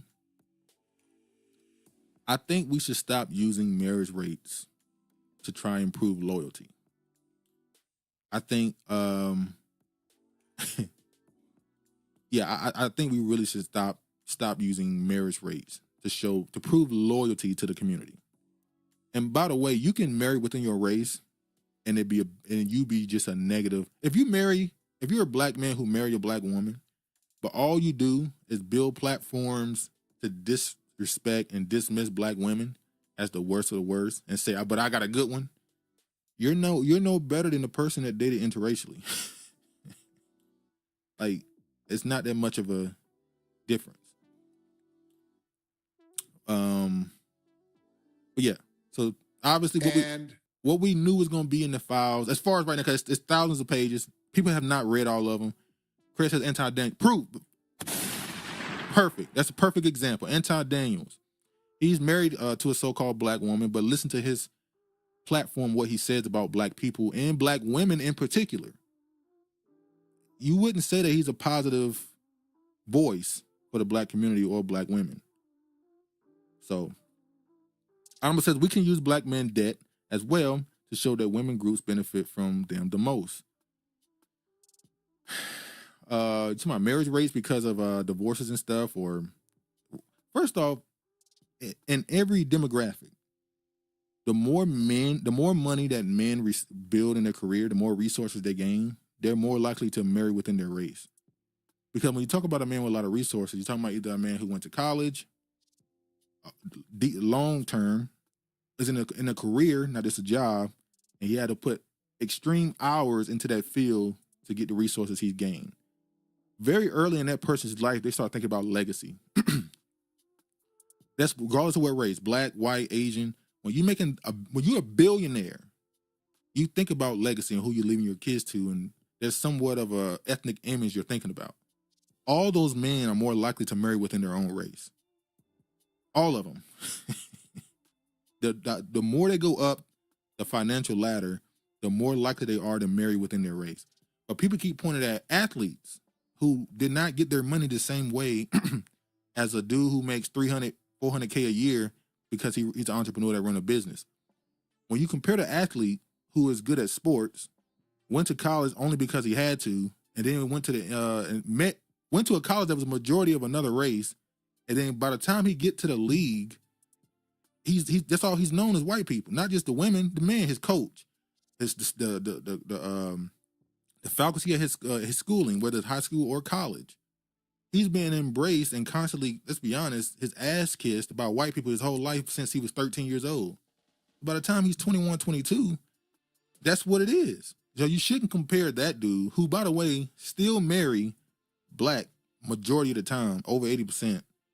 You can't compare that dude to the dude who's an entrepreneur who built his business, who went to college and all this stuff. Because a lot of those dudes, like I said, they start thinking about legacy a lot sooner than the other one. The new face of the NBA doesn't agree with that statement. You talking about the mixed dudes? Well, what's his name? Anthony Edwards could be the face of the NBA. I'm gonna say it's not just athletes; it's across many industries. Isn't one of the billionaires with the lady who did pet porn? Pet porn? Who you talking about? You talking about? Well, you're not talking about the same person. I don't know who that is. You talking about? What's his name? The one we talked about a few years ago because he was suing the TV network or Comcast or something. What's his name? The one who tried to buy BET. He's married to a white woman, although he talk all this pro-black stuff and black ownership. But that's not the norm. That's the point. Like if you go on your timeline, and I'm gonna move on from this in a second. When you go on your timeline and the NBA or ESPN or any one of these sporting pages, whenever they post a athlete who just got married or in a new relationship, they always post the black dude who's with the non-black woman. But when a dude who steps out with his black girlfriend or black wife, they don't post it. What's the wide receiver that just popped out with his girl? Him and his homie just popped out with their girl. 2 wide receivers just popped out with their girl, and it wasn't ESPN or Fox Sports that posted the picture of him at the award show with his girl. It was a regular fan that posted it. So Adam said, not the Weather Channel, the other dude. Okay. Mark said, isn't the new face of the NBA Canadian? Oh, you talking about Shai Alexander? He Canadian.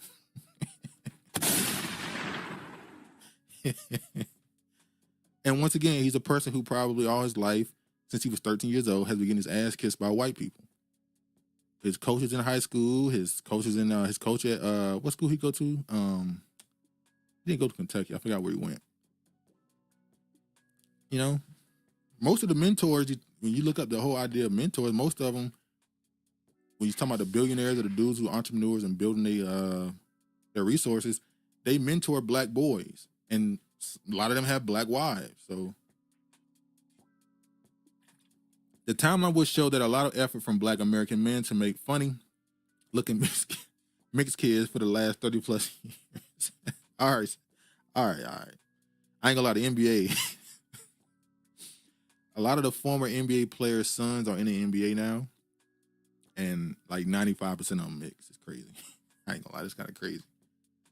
Speaking of mentors, though, let me play what Obama had to say as he went on his wife's podcast to, I guess, address their rumors of a divorce, where she denied it, that she never would do it, never even thought about doing it. Let me play what Obama had to say. That's one of the things that I think a lot of times boys need is not just exposure to one guy. Mm-hmm. One dad. No matter how good the dad is. He can't be everything. He can't be everything.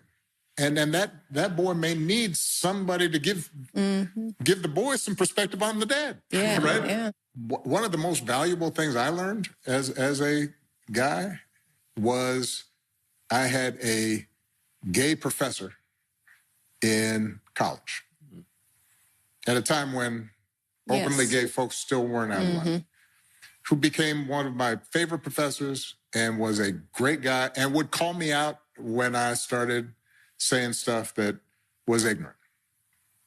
You need that to show empathy and kindness. And by the way, you need that person in your friend group so that if you then have a boy who's gay or non-binary or what have you, they have somebody that they can go, okay, I'm not alone in this.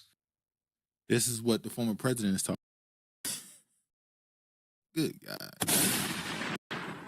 Honorable says, after hearing this, I'm all for Michelle continuing to disrespect his legacy. Leave her alone. She doing the Lord's work. Bruh, come on, man. I'm first love. By the way, I think this is a fake story. I'm not saying there's no way he had a gay professor or whatever, but to say that your gay professor was checking you when you say stuff ignorant, that sounds like the typical speech we hear from a certain segment of the political sphere, which is the feminists, intersectional feminists, which is that black men need to socialize. They need to be taught and taught how to live in the modern society where we are still living in the old society, how things are supposed to go. This is typical. Now he's saying that as a black man, you need a gay mentor, you need gay friends. And what you do is your business, but telling people they need something is just crazy. Mark did for the LGBT community than he did for us. Facts. You'll forever be the president who passed the gay marriage law. Honorable says, why he skip all the way to college when you know about his family friend? It's public. Well, what you acknowledge is, at least when it comes to being this famous, what I acknowledge is the truth. So regardless if something else is public and well known, I just won't never acknowledge it. So I only acknowledge the stuff that I want to be considered the truth. So, he never going to address none of that stuff. The white dude that called him out and wrote a whole book about it, I'm not going to never address that stuff. No. What else we got? yeah, I saw people comparing Obama to Martin Luther King because, you know, when the files came out on King and we saw all the stuff that we're accusing him of so far, because once again, I'm gonna say nobody, most people have not read through those files completely. So I'm pretty sure there's still stuff in there that'll pop out in the next coming weeks or whatever. People were comparing it to Obama. Yeah, they smear Obama's name too, and it's like, please don't compare him to Obama. What else we got? Oh, let's get to some immigration. Let's go ahead and just segue to that. Quick little segue. Then go to the final segment where we're gonna get to this. The final, I'm gonna say it's the last time I'm gonna talk on it, but it's getting to a point where it's becoming cluttered. The conversation around the ADOS FBA stuff. I'm starting to feel like it's becoming just a trend now. We'll get to that in a second. Let me play this. This is an anti-ICE protest.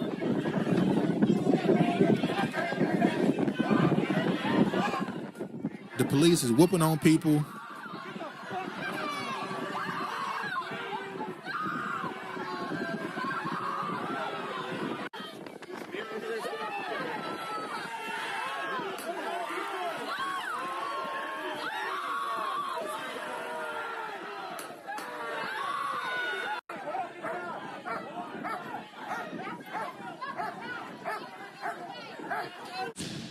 Now, when I saw this arrest and the stuff being said in the comments, when I saw this little image right here at the end of the video, Breitbart, I had to laugh because Breitbart was considered at one point a far right news website, is now making anti-cop media. So I'm guessing they hiring different writers now and trying to get a more diverse opinion on certain things. I was shocked. Now I don't know if Breitbart themselves made this a protest anti-cop thing. Maybe just the audience gravitated to it for that reason. But I was shocked when I saw this with Breitbart because that ain't typically how they lean. So with these protests and stuff still going on, I'm seeing a lot of the direction change from how people are talking. As you know, for a couple months they were talking crazy. Why aren't black people protesting with us? Yeah, we helped y'all. I played some videos 2 weeks ago of them talking crazy, the Mexicans. But I want to play this now. Now I can empathize and sympathize with the black community. I've never been able to do that before because I would hear them say things like, oh, you know, we walk down the street and we get profiled and, you know, cops will just suddenly stop and frisk or whatever just because of the color of their skin. And I always thought like, you know, it's a little bit of a stretch. It feels like a little bit of a stretch. That person must be doing something, right? And obviously, I've never experienced that before. I've never felt that way before and stuff. And so I always thought, like, ignorantly, by the way, on my part, thinking like, you know, I think you guys are, because I'm brown, you know, I've never felt that and stuff like that, you know. I'm also a minority. But now, for us, it wasn't the cops. Cops aren't just randomly like, go and checking in the past. But now it's our turn, right? Now we feel it. Now we feel like, crap, can I just go down the street? Do I need my paper? You know, it's like, why are you stopping me? I'm a U.S. citizen. We're not doing anything wrong. And now we're being persecuted. And so now I'm thinking... Persecuted. Thinking like, crap, this is what the black community meant, you know? And I kind of feel bad. Well, I don't kind of feel. I feel bad because I never really could understand where they were coming from or where you guys were coming from. You never needed to. You still don't. I remember I heard this same thing from a Caucasian pastor. He called himself a pastor. You know, evangelical Christian, preaching the word of God. And he was reacting to what was going on in Israel with Palestine and how the Palestinians are being treated. They've been run down and all the other stuff. And this Caucasian pastor said, what's going on with the Palestinians made me finally see the wrong that's been done to Americans. Keep in mind, this pastor was American, older man, maybe in his 60s. But he couldn't see or believe what was happening to Black Americans until he saw it happening to Palestinians, because somehow he was able to have empathy for them, really because he didn't like the Jewish people. Let's just be honest. Because he didn't like Jewish people, he was able to see the wrong they was doing to those people, but he never saw it here with America. And it took a foreign country's politics to let him look inward to America. Now, I didn't care about his revelation. It just was funny to me that that's how it had to go. I almost said, look at how the tables have turned, because I don't believe this. Me either. I think this is and I told y'all like 2 weeks ago I made a TikTok. I don't be on it that often. I check it like once a week, maybe, to just see what, once a week for like 15 minutes. And the reason why when I got on it last time, like last week sometime, I got on TikTok. On that app, I see why it's so popular, because it's like when you search for something, you just find it's like YouTube, but it's so much more extreme. How you can search for something and find thousands of people talking about the same thing, saying the same thing. It's very easy to get put into a bubble on that app. Very easy. And when people disagree, it's like it's just easy to just get right to them, and everybody in the comments is on their ass, and it creates groupthink so easily. Like, I thought it would create more debate and argument, which it does, I guess, but it's way more, yeah. Mark says, okay, you're still on your own. We are delineating from everyone. Exactly. And that's going to be our question next. I'm going to get to that, the word delineate. We're going to talk about that too. Let me run through this last little bit so I get to the last segment. We're going to run through this right here. After Morehouse grad detained by ICE, HBCU community sound alarm. This man turned out to be Spanish. There was a ICE got a dude at HBCU campus. It was turning into a story. Oh, somebody at the HBCU was arrested by ICE. I told you, black people, da. And he was a Spanish dude who went to a HBCU. So, not really nothing there. USDA ends key support for black farmers amid Trump anti-DEI orders. I saw because they are deporting so many Mexicans, the farmers in Texas, if I'm not mistaken, some of them are having to shut down because they have no workers. So you got the white people going online now, TikTok, saying that they need workers, and they're looking to black people. They're particularly looking to black American men to come and work on the farms. And I said, is that how it's supposed to go? When it came to the whole idea of Mexicans and all these people taking the job, I know the construction jobs was a big thing I saw some dudes talking about. But I don't know if it was ever farming. Maybe it is. But it's funny, without even it being a discussion, immediately these white people are making videos expressing the desire to hire black American men.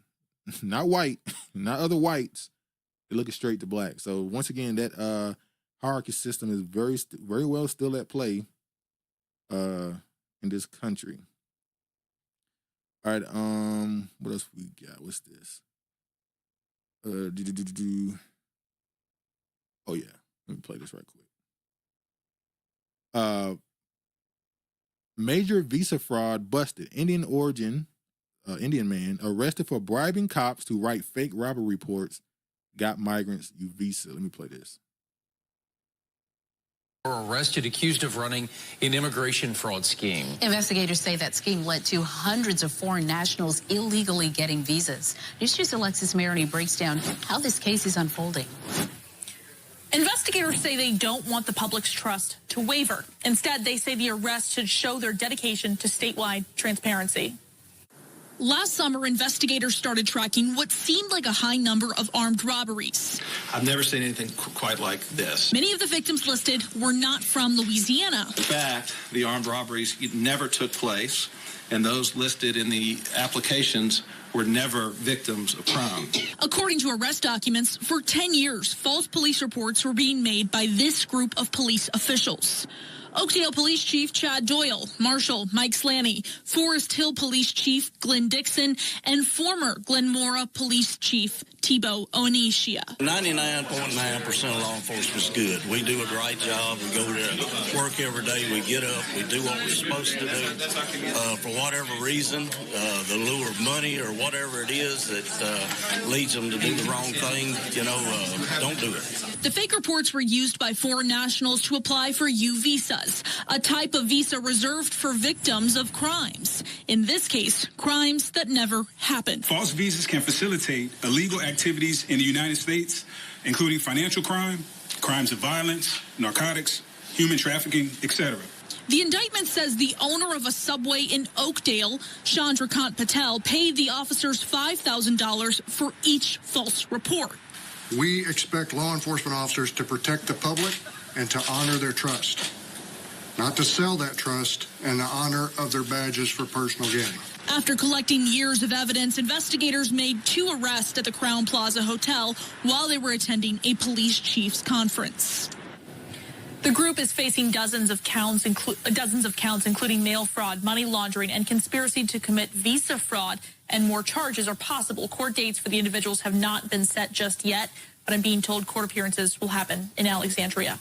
In the newsroom, Alexis Maroney, WBRZ News 2. Man, oh man, oh man. Otto says, this is the hard work. These are the hard workers. And we'll get to these Indians again later on. Otto says, now all these types of visas given near the black community need to be investigated. We saw this in Cali too, but this Indian man who owns a Subway was filing false robberies. And I wonder, when they gave this description, or if they gave a description, was it just filed as a robbery with no suspect? Or were they giving descriptions of a particular person or people? I wonder. I wonder. I saw one black woman say that this also is something that was happening in Chicago, where a lot of immigrant business owners were filing false robberies, all type of stuff, and blaming it on the black people and coming up off of it. This is crazy. I remember, and it's not a surprise. The cops being a part of this obviously is not a surprise. I can't remember the story exactly, but I want to say it was in Georgia. Y'all remember that story when the cop, something happened with a cop. I can't even remember. And the cop lied and said it was a black man that did something. I can't even remember the story. She did a pullover. She brought him out of the car. She shot him and then lied on him. But it was another story where the cop lied and said that a black man shot her or shot at her. She didn't even have to lie. There was no crime. She just lied and said a black man shot me. And she wasn't even shot. It was crazy. Honorable says all these immigrant criminal enterprise with cop assistance. It seemed like it. But it reminds me of this right here, which people brought up immediately. The woman who brought it. Never forget, like the Jews say. Y'all remember this story? Epic drug lab scandal results in more than 20,000 convictions dropped. 5 years ago, Massachusetts drug lab chemist Annie Dukhan was caught faking results that led to Tuesday's dismissal of over 21,000 convictions. She was in there cooking dope, lying on people. Had over 20,000 people convicted on false results. An Indian woman. And the story was a thing. It was a little bit of a thing, kind of big story, but it wasn't nearly as big as it should have been. That should have made everybody look around the entire country at these so-called chemists in these labs for the police, and everything should have been read over, but, it's pushed under the rug at some point. Even the Indians. All right, let's get to the main crux of this episode. How long have we been going? Let me see if I'm going too long. Let me see. Might be a little bit longer episode. Hour 50. All right. Got about an hour left. It'll be 3. Yeah, about an hour left. All right. The flame is still burning on this conversation. Like I said, this topic blew up as big as the Kamala Harris race announcement, and ADOS stumped it out immediately. This is how big of a push this is having at this moment. As I said last week, or the week before last, should I say. This is I'm not going to go through this article. I'm using this as just to segue to the actual topic. You know, Torin, who's a content creator, author, and journalist, he made this article, Wakanda versus Black America, where he went into a whole idea of the identity and separation and all this other stuff. And I'm seeing another conversation start to begin where there's an argument between delineation and disaggregation or disaggregating the data, where you have some that want to separate completely as a culture, as an entire ethno group, while the others said, no, this just needs to be political. We need to separate politically and define ourselves in this country as a separate group. So let me show this. Wakanda versus Black America, ideas around the Black identity that have disrupted by the rise of the FBA ADOS movement in the United States. The end result may be a drastic reordering of demographics and politics in Black America. So this whole discussion has grown, and once TikTok got a hold of it and truly started becoming a thing, I'm noticing that it's coming off more of a trend now more than a discussion. When the Pan-Africanists speak about it, I feel like some of them at least are having a real conversation on their disagreement. Some of them are a little bit more disrespectful than others, but it's kind of just what it is. Other people who may be pro or say they're pro FBA ADOS acknowledgement, I think some of them are just jumping in it just to be part of the discourse. I don't really think they care about none of this, honestly. I think most people talk about things they don't really care about, obviously. So I'm going to show some of this stuff.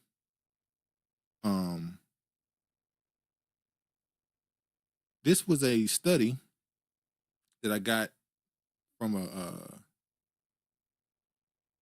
content creator and scholar. The ADOS movement, policing the boundaries of lineage. This is a Caucasian, I think a Polish woman, wrote this study where she went in on ADOS FBA as a pretty much anti-immigrant reactionary movement from the demographics change in America. You know, more immigrant populations have changed the workforce and so on and so forth. She characterized it as pretty much something that is not really a benefit to Black America.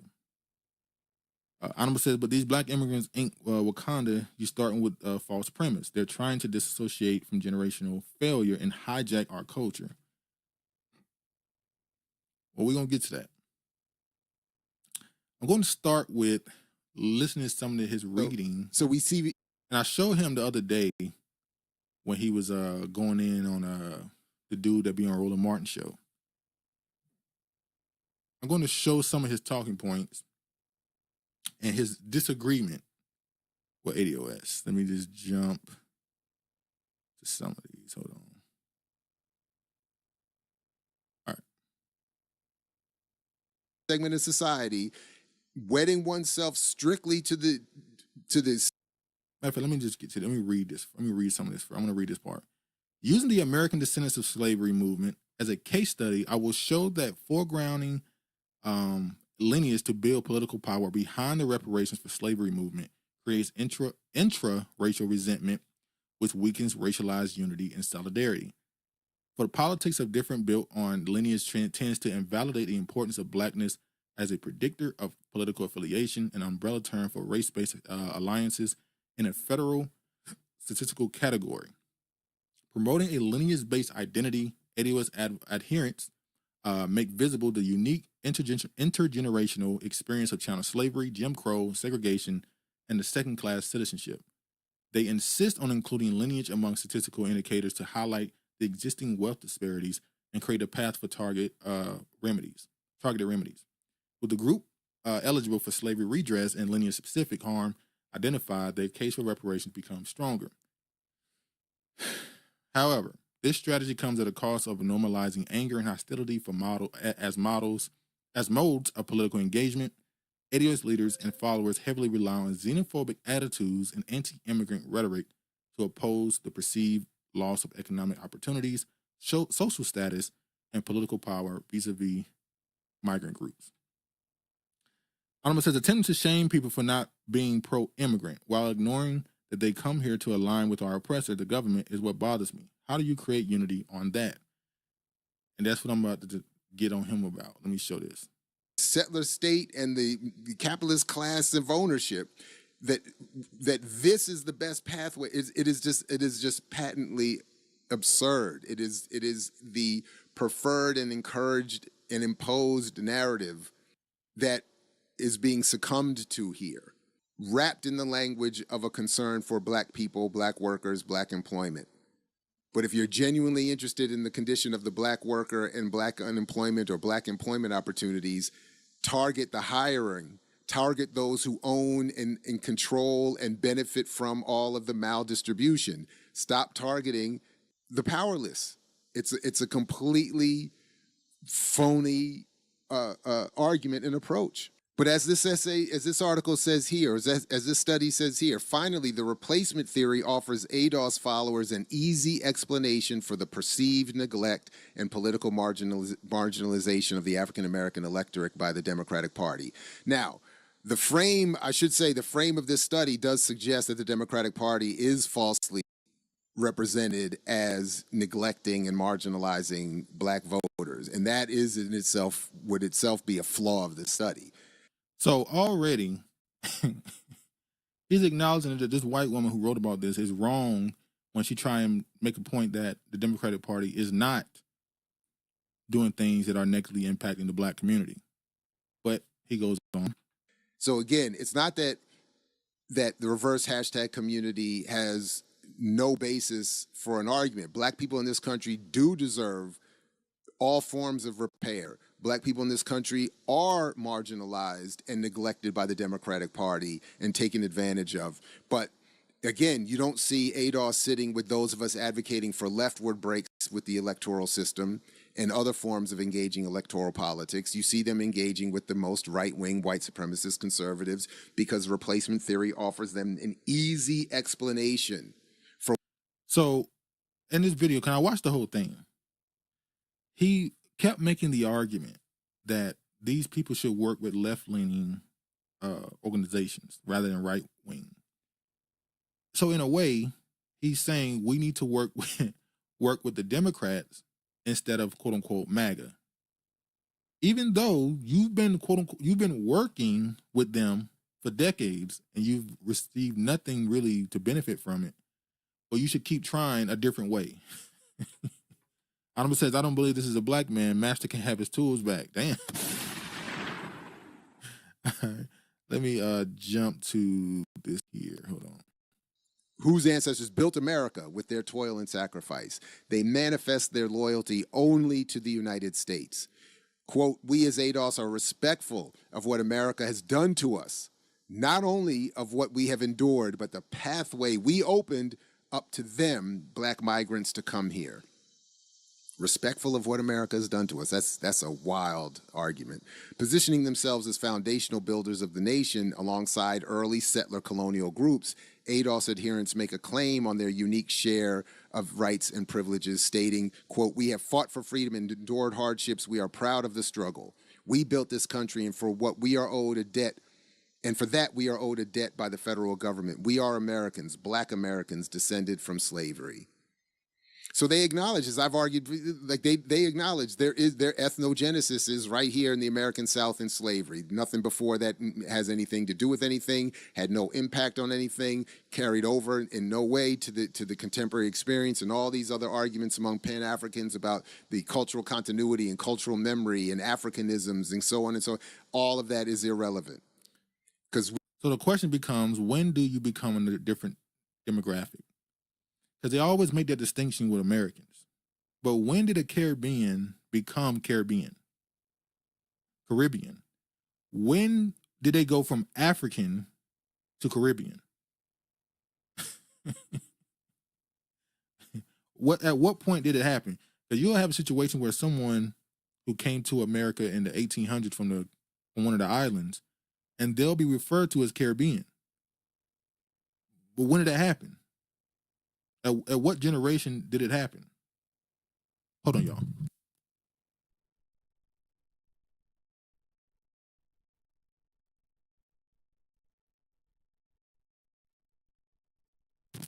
All right.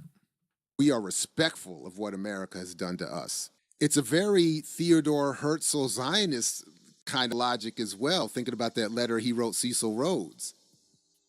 We don't want to mess up the empire. We are settler colonial just like you. I'm sure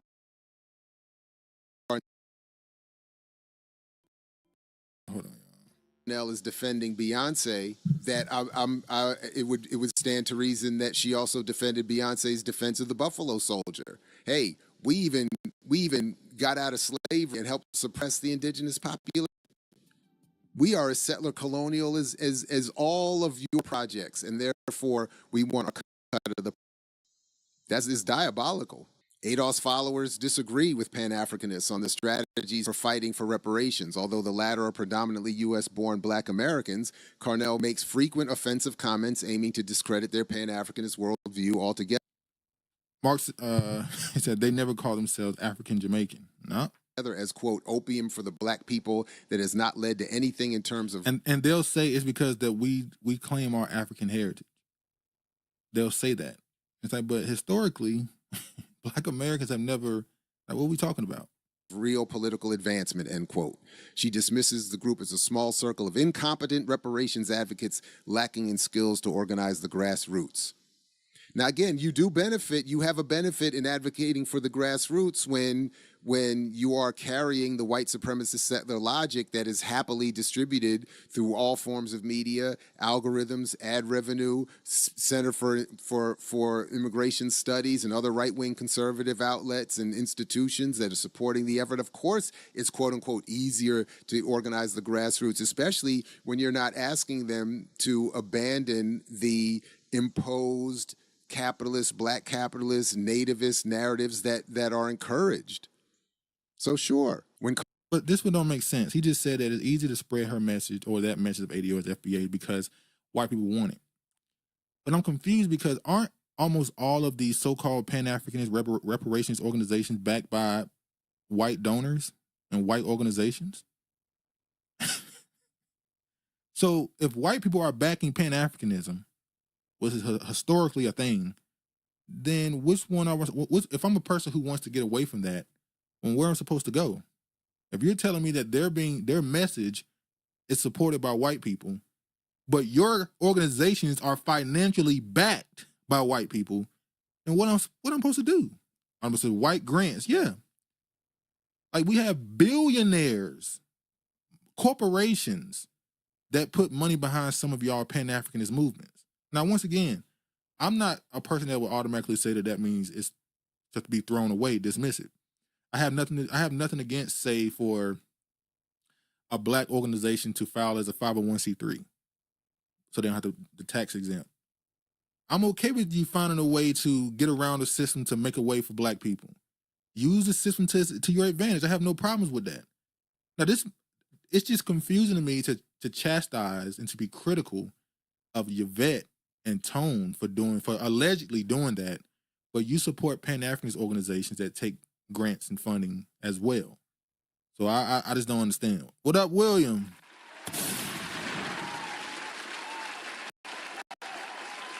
He said, speak on it. Herness and discipline. It's quote-unquote easier to organize the grassroots, especially when you're not asking them to abandon the imposed capitalist Black cap. When Carnell lashes at Pan-Africanists for patronizing ADOS leaders and not respecting them enough to collaborate in their struggle for reparations, bitterness and disappointment mask the fact that ADOS's rhetoric and uncompromising attitude does not invite race-based alliances. So she does that all the time. I said that thing with Malcolm-Jamal. She presents like, hey, we're just trying to be friends. And then all the rhetoric is they ain't this and they ain't that and they stole this and don't do that and rapping MAGA this and rapping flat. Now, I haven't watched Yvette in a while, but I've absolutely never seen Yvette say she's MAGA. she put herself in the American flag during that whatchamacallit for a reason. She was talking about something. Y'all keep bringing it up, and is erased by the ADOS community to just simply say all of them come over here and just take advantage of what we've given them and in terms of opportunity and the criticism again can't be, or the analysis can't come from any sort of progressive or left or internationalist argument. I'm noticing they're using the word internationalist now instead of globalist, but I guess internationalist is more so about just black people rather than globalist. All right. But my point is, one of my points at least, is that the Pan-Africanist radical internationalist analysis does account for the fact that these class divisions are encouraged, these neo-colonial divisions are encouraged, and we struggle with those Africans to overcome that. Whoa. Did you just say you have to overcome the Africans that are part of that? Isn't that the entire conversation being had about FBA, ADOS people saying that these people are in the way? They come over here, and part of that he read was about how immigrants are able to come over here and get a certain level of get ahead because of America picks and chooses who's allowed to come over here. So when you see an immigrant in America who's doing well, America handpicked them to be allowed to be over here as a citizen because they wanted the most ambitious, business-building people. And then they take those people and they compare them to the general population of black Americans in general. In this man here who's a Pan-Africanist says, we shouldn't compare the immigrant to the black American. We should compare the immigrant to the immigrant. And I'm like, ain't that separation? Ain't that the same thing? The disaggregation? Isn't that disaggregating the data? Is that not the same thing? Anyway. We need to continue to, because it's only going to continue to get worse in that regard. But again, reverting back to the settler colonial elite as a solution is not. For all these reasons, Hamilton insists their achievements should not be measured against those of the general black population, but against those of black internal migrants only. So separation. Again, that's the point. You can't say, oh, these Nigerians came over here and they're outdoing and outpacing black Americans, or even as was said recently of the Donut King, you can't come here. You know, the Cambodians can even come here and with their shared cultural unity do things that black people in this country can't. No. All of that is nonsense. As Hamilton, as it says here, to get to the U.S., that is these so-called legal migrants from the African diaspora, undergo a selective admissions process which favors the most ambitious, risk-taking, motivated individuals who are willing to make sacrifices. Therefore, their perception of opportunities in the host country can vary depending on the economic conditions of their countries of origin, as well as the historical context that shapes their aspirations. For all of these reasons, Hamilton insists their achievements should not be measured against those of in general black population, but against those of the black internal migrants. But ADOS supporters don't engage that nuance. They're not encouraged to engage that nuance. Christina M. Greer's concept of elevated that's the point I wanted to get from him. Because in this, he's admitting there needs to be a separation, that he's encouraging that, and he's saying that when the ADOS FBA people do it, they're xenophobic because they're attacking the immigrants rather than the corporations or the businesses or America in general that are bringing those people in to work for those advantages. Mark says, our people in culture is 400 years old and younger than the Africans, but we are being told to play big brother sister. I've been saying it for a long time that Pan-Africanists treat Africans like liberals treat black people. They think they're like children, that we as black Americans have to teach them, we have to bring them along. They don't know, they're ignorant. It's very patronizing and disrespectful, honestly, to Africans, that they have no agency, they have no understanding of what's going on in their situation. They're just delusional or ignorant all the time. It's real disrespectful. All right. So he went on to basically call ADOS a white supremacist right-wing supporting organization. And talked about the separation not being necessary. He also brought up a lot of people keep bringing up the people that call themselves Native American to laugh at them and joke at them and all that stuff. And then this came out recently. Muskogee Creek Nation Supreme Court affirms Creek freedmen citizenship rights. The Muskogee Creek Nation Supreme Court ruled Creek freedmen and their descendants are entitled to all rights and privileges of native Creek citizens. The landmark ruling determined the Citizenship Board acted contrary to law when it refused to apply Article 2 of the 1866 treaty and denied Creek freedmen citizenship.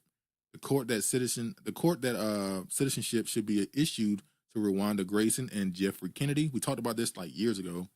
And to any future applicants who prove lineal descent. Grayson and Kennedy's descendant citizenship applications were denied by the Citizenship Board. Attorney Demario Salmon Simmons, lead counsel and descendant of Creek freedmen, said, as a Creek freedman, we always carry the truth of who we are. Today, that truth is recognized. This decision affirms our place in the nation as not as outsiders, but as citizens. Be ready to walk forward together, guided by our elders, our communities, and our shaped hope for what's next to come. Honorable says this seems like a narrative that hasn't been fully fleshed out from his think tank. They have to tiptoe around immigrant sensitivities. Yeah, when I watched the whole video, he kept saying, we have to acknowledge that some immigrants, the data need to be compared to other immigrants. I'm like, that's separation. You're saying the same thing, but they're saying that you need to have the nuance, and the focal point shouldn't be attacking the immigrant. It should be going at the United States and government instead. Honorable says, exile Indians, please go reclaim all the things you get out of African spaces. This is a blessing to everyone. I said it 4 or 5 years ago, separation. We're in the era of separation. Who are you? And to be honest with you, we've been saying that that's the biggest topic that's been going on, or the most important thing that's been growing amongst Black America. We'll be asking people, who are you? Where are you from? But another question that may be popping up subconsciously in our head, who am I? Whenever I see Black Americans in particular, when they get asked the question, what is Black American culture? I'm shocked by how many of them are stumped. And they lash out in defense, but they never give an answer, even though there's obvious answers. I'm surprised by how many Black Americans lack such low ethnic pride, such low racial or ethnic self-esteem, esteem, that they don't know how to answer that question. So that question is important too. Finding out who you are. What else we got? Speaking of find out who you are, let me play this right quick. This don't even fit in this, but I gotta play it. Fat Joe on his podcast talking to Pusha T, and he admitted the truth. For me, I had a Cuban father. Oh, he didn't understand you at all. On the table, he definitely looking at. Now he was telling me the plain truth. He was like, "You're not going to make it. Have you seen any Spanish guys make it in this shit? You're done." And I'm from the soil, the Bronx. And my father actually saw hip hop born. He was like, "There's no other Spanish people doing this, Poppy. Like, you have no chance." And I'm on it. I'm in the kitchen writing on the table. Yeah. But then they become my biggest fans. Wait. See, this is what happened when you have that self-centered personality, when you just lie. See, he said, and I'll make sure I go show y'all what he said before. Fuck with Twitter, but I go on there to see. They always hating on me and shit. And they said they've been like lately talking about Latinos wasn't in rap and this. These guys are fucking delusion. We're from the Bronx, New York. Shit happens. And so when hip hop started, it's Latino and Black half and half. But they going at me because I'm like, wait, what? And so when hip hop started, it's Latino and Black half and half. I'm from the soil, the Bronx, and my father actually saw hip hop born. He was like, "There's no other Spanish people doing this, Poppy." Like, so because he wanted to get the credit for being the only Spanish dude, he told the truth that there was no Spanish dudes doing this. He told the truth because he wanted all the credit.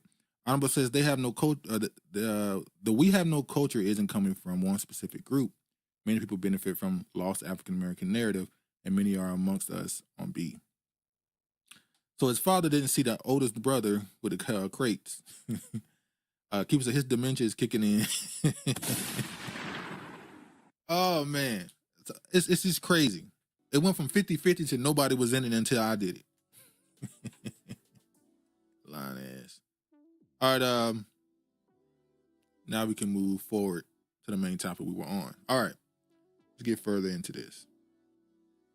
What we at on time? American descendants of slaves, or ADOS, ADOS, or foundational Black Americans, or FBA, which is this trend that popped up not even 10 years ago. Okay. Like it's this random thing that just popped up. Well, not random, but it's not a coincidence that this coincides with the deepening of African national consciousness and anti-colonial uprisings over the last decade. Been going on for decades now. This is not new. Because what's happened within the last 10 years, you have Michael Brown, you've had George Floyd, and so stuff that happened to Black Americans are waking up people that's not in America. And what, in terms of what it sparked, these uprisings, you have Africans rising up in France, you have Africans rising up all over the continent. France also had a riot with the Yellow Jackets. That mean France. I mean, no offense, they just do that. And it's connected to the uprisings happening by colonized people throughout the world, including in Palestine. So this identity, ADOS, FBA, it's coming at the same time that global African consciousness is being deepened, and these ADOS forces. Wait, what does Palestine got to do with African consciousness? Am I tripping? What does Palestine have to do with African consciousness? Honorable says, why they left her on the screen alone? Yeah, they dipped out. They left her all alone. Honorable says, now all the Black men that went with Joe lied go to the make adjustments to their stories. Well, it wasn't just Black men, but Remy Ma got to deal with it too. But yeah, him changing his story that quick. And it might be, maybe it's like people said, maybe it's some dementia, or maybe it's a rebrand because, he got his back kicked in a lot. I remember when they first started that podcast with Jadakiss, a lot of people were like, hey, Jada, you need to get away from him. You shouldn't be next to him. By the way, he just got accused of some sexual stuff with a dude. They just acting like it didn't happen, but all right.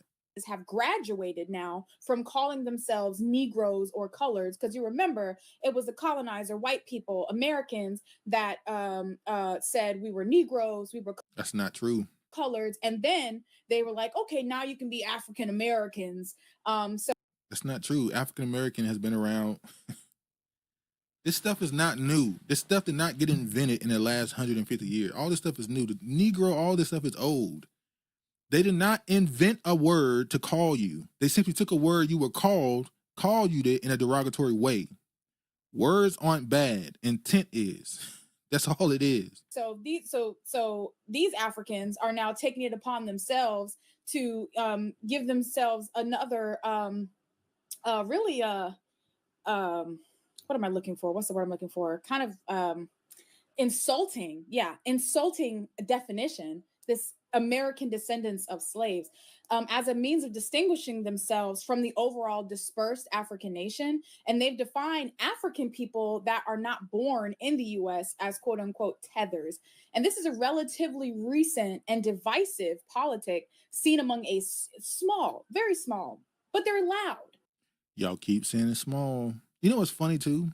The real growth of this is happening because a lot of the melanated immigrants, as people want them called now, a lot of them getting their grievances off or getting their shit off against Black Americans by calling them FBA ADOS. So you'll see a dude or a woman that's just talking, regular person, and they'll give an opinion on something about Black people, and a immigrant person will come up and diss them and call them an FBA ADOS, and they'll be like, I'm not associated with that. What are you talking about? They're helping it spread because they want to get their stuff off against Black Americans. So they helping, they're willingly calling Black Americans FBA, and they're helping it grow in their own right. Honorable said the law around African American gives me the worst headache. Honorable said they spread the message. They push the campaign. They stupid. I think because they're so worried about just getting a few shots in, saying a whole bunch of disrespectful stuff and then being able to say, hey, I'm talking about Black Americans. I'm talking about FBA, not Black Americans. But I saw a dude who called himself a Pan-African. I think he was Haitian. He made a post saying that Black Americans don't fight, right? He talked about something that happened in like 1930 with Black Americans. And when somebody challenged him, like, damn, why you talking crazy about Black Americans? He was like, I'm not talking about Black Americans, I'm talking about FBA. And they're like, wait, there was no term FBA in 1930, so who you talking about? I haven't seen him post since. I'm pretty sure he done changed his account because he was getting off on Black Americans by acting like he was only talking about FBA. So this is why we got to address it, because they're loud. And so it's a loud sector of Africans that are born in the U.S. and was literally formed as a hashtag. So this whole identity and movement, and I hesitate to use the word movement, was formed as a hashtag first, attributed to Africa. So you would rather be called a name, according to you. It's not true, but you said that Black people were given a name by an oppressor.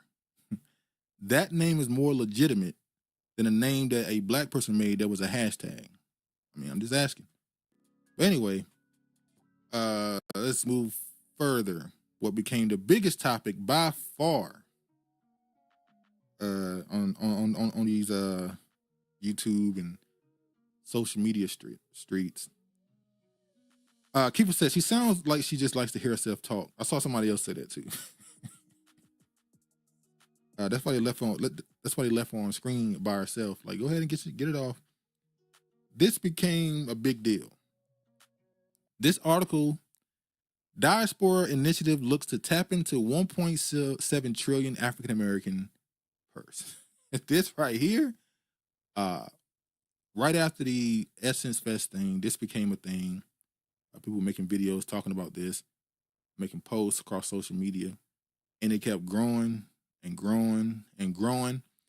And in this, Southern Africa is a target market for the first in a series of African diaspora and Friends of African Investment summits. So in this article, basically they're talking about investments, but they're using the diaspora thing and this whole back to Africa and unity thing as a cover, but it's about investments. It's about convincing Black Americans to invest in certain African initiatives. That's all it's about. Honorable, I started in a clubhouse before FBA. They're using tactics from their homeland, not knowing we is used to tool, what it used as a tool for us to unify us. Mark said the African American Day Parade started in 1968. We have used the term longer than most people know.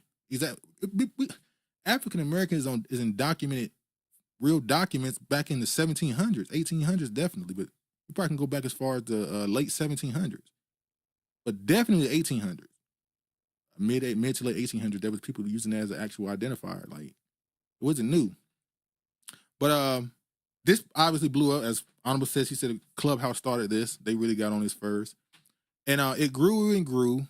That's not what I want. Move this. Then this came. The African Union. So the African Union, and this is the page right here, they have regions, right? And I'm gonna play her video in a second. They have regions. And they had a theme earlier called, they have a theme, 2025 Year of Reparations. Justice for Africans and people of African descent through reparations. And in this, they named the regions, North, South, East, Central, and West Africa. But the sixth region is a diaspora, and that is the USA. Now, I remember a few weeks ago, I showed an article where a couple of Caribbean islands have been trying to be a part of the African Union for years, and they kept getting denied. But finally, I guess some of them were approved, but they still denied Haiti. They don't want Haiti a part. They don't want Haiti a part of the African Union because they're in disarray right now. Me and Travis watched the video like 2 days ago on Haiti. But Haiti I saw the dude was trying to deliver bread. The gangs are burning down people's homes, forcing them to run to other areas. And then anybody left in the area, the cops are either shooting them or the gangs are shooting them. So this man is trying to deliver bread in a burned down neighborhood. and they're shooting at him. And I remember when I saw the video, I kept telling Travis, I'm swimming. I'm sorry. Call me a tether. Call me whatever you want to call me. If I'm there, I'm getting on a plank, a wooden something. I'm getting out of there. I'm swimming to the nearest island. I'm getting out of there. So it's pretty bad. But Honorable says again that 2030 date keeps coming up. It's coming up with the Europeans, and now we see it coming up with the Africans. Ain't that crazy? Honorable said they used the phrase diaspora, but only carved up the U.S. Yep. Haiti is safe for them to return. I don't care about this bread story. Nah, it's not safe. I ain't gonna lie. I ain't gonna lie to what I saw. Now, I'm not saying all of Haiti is like that. It's neighborhoods. There's some places that they ran to that's safe. But you got to get past that line. You got to make it to there. Mark says they don't need our money. They need their rich families to give a damn about their own people. All right, so there's a sister who broke this down. Unpack with Queen Janice.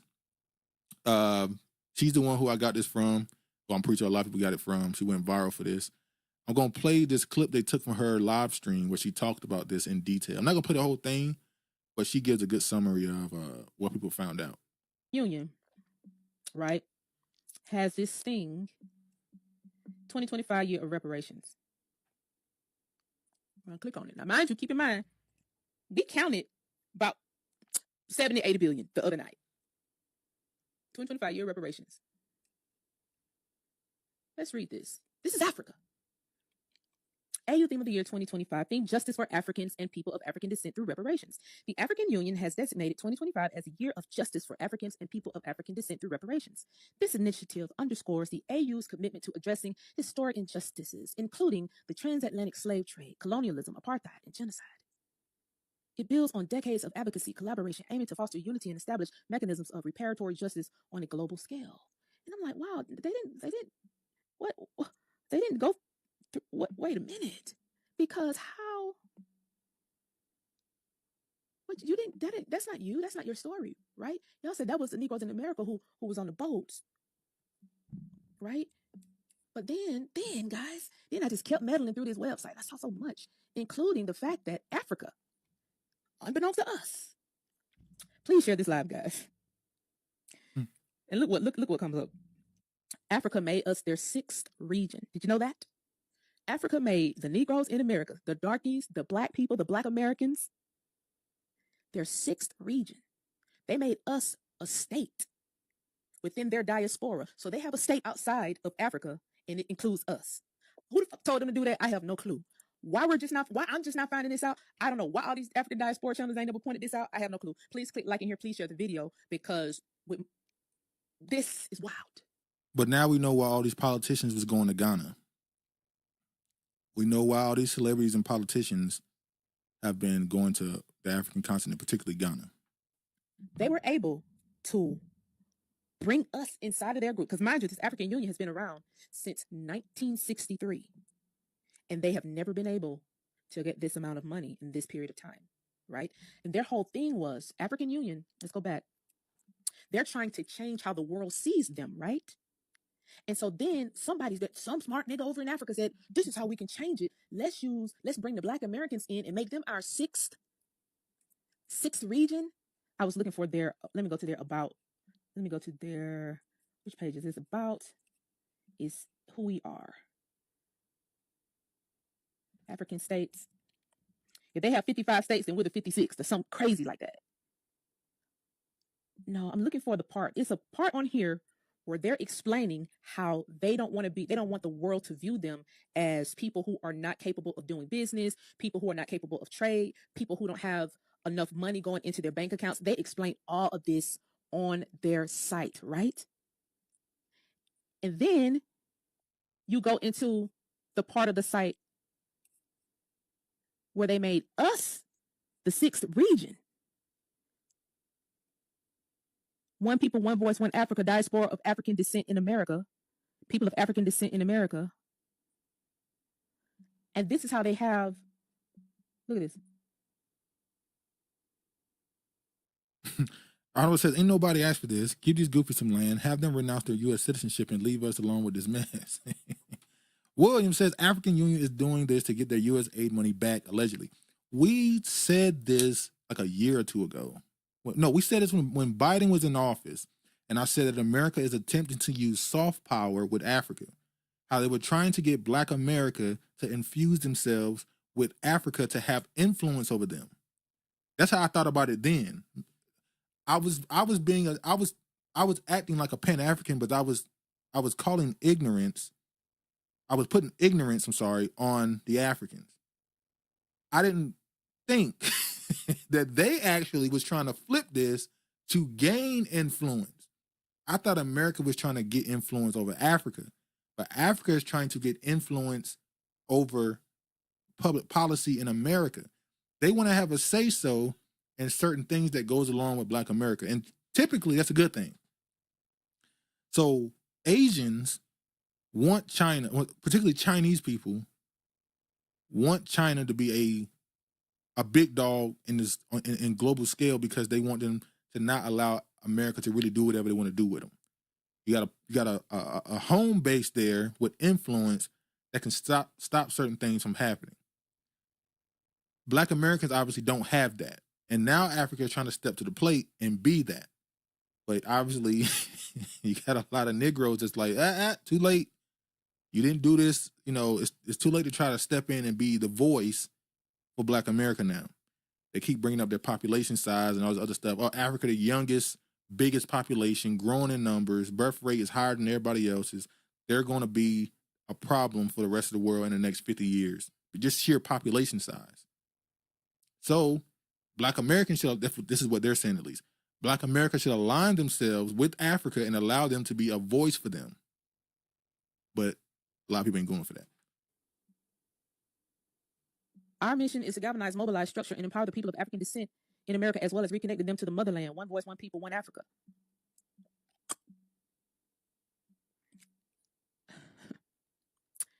The African Union has invited the African diaspora to bring voting members of the AU to that together African people who can move together towards the unification of the African continent into a reality called the Union of African States. And I'll play or United States of Africa in the near future. All right, so y'all get the point what she brought out right there. Now, that's also being sold by. Hold on. Yeah, Honorable says Asians have a history of unity, prosperity, and power. That's not true. Not in the last. Where China was in the 90s, 80s, 90s is where like India and Africa was now. Asia was not what they are. China was not what they are now. Then, they through communism forced unity, and was able to outsource or export their workforce to other countries to build up their economy. Africa does that, but they simply send people rather than taking on the jobs to build stuff and send it back. I'm saying it's the reality today. Africa is never. Yeah. So when he says the United Africa, you have this story right here. Who's the biggest name in Africa right now as far as the leaders, with what he's doing in Burkina Faso? Military rulers scrap electoral commission, taking control of future polls. I said it this is a military man who's taken over a country. It reminds me a lot of the Black Panther movie. Killmonger was not a leader. He's a jackal. I got that from BGS Ibmore. Killmonger was a jackal. His job was to sneak into a country and covertly usurp it, to destabilize a country so that another country could come in and take it over. He was not a person who was capable of leading.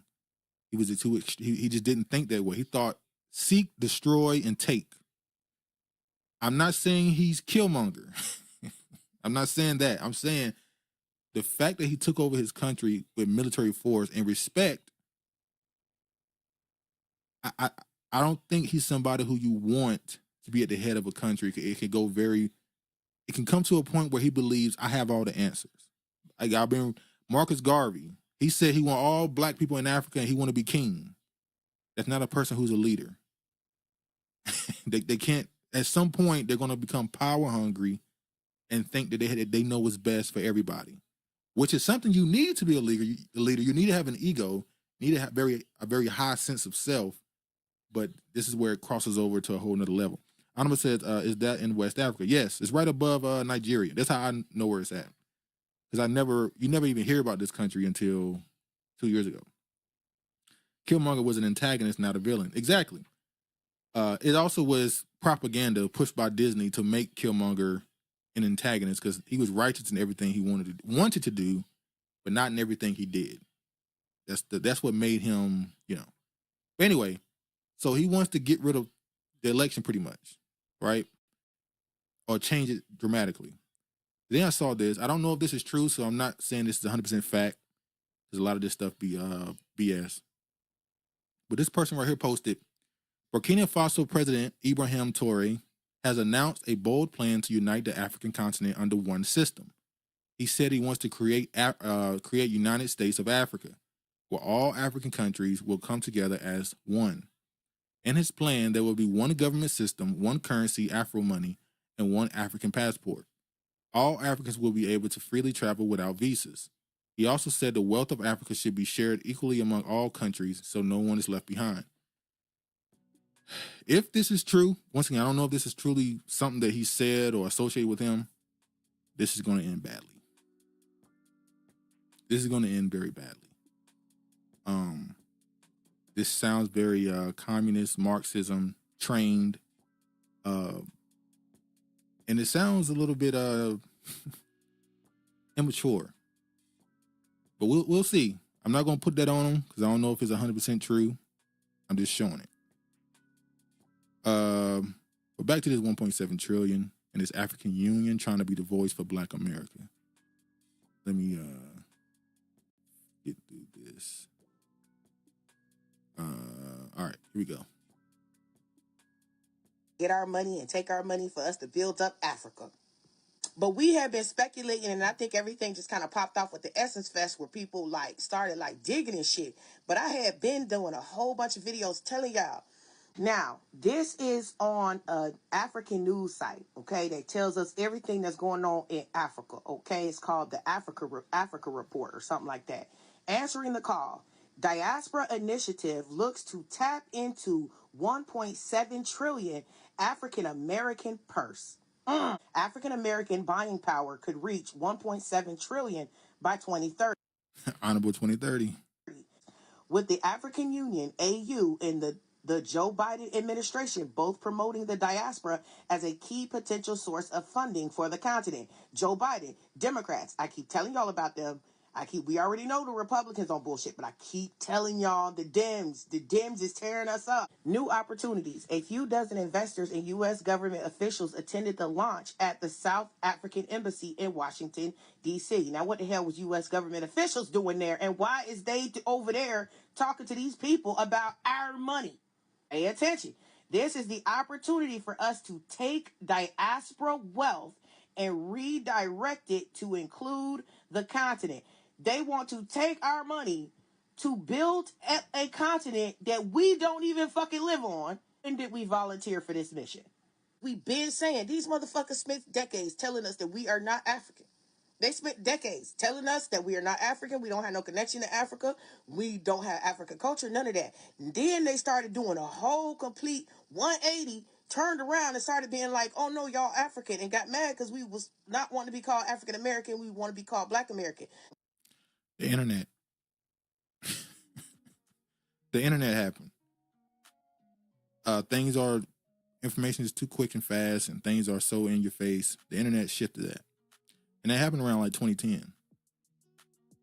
So, like I said, this is about investments. Trying to convince investments to happen from Black America to help build up the continent. Let me show one more right here.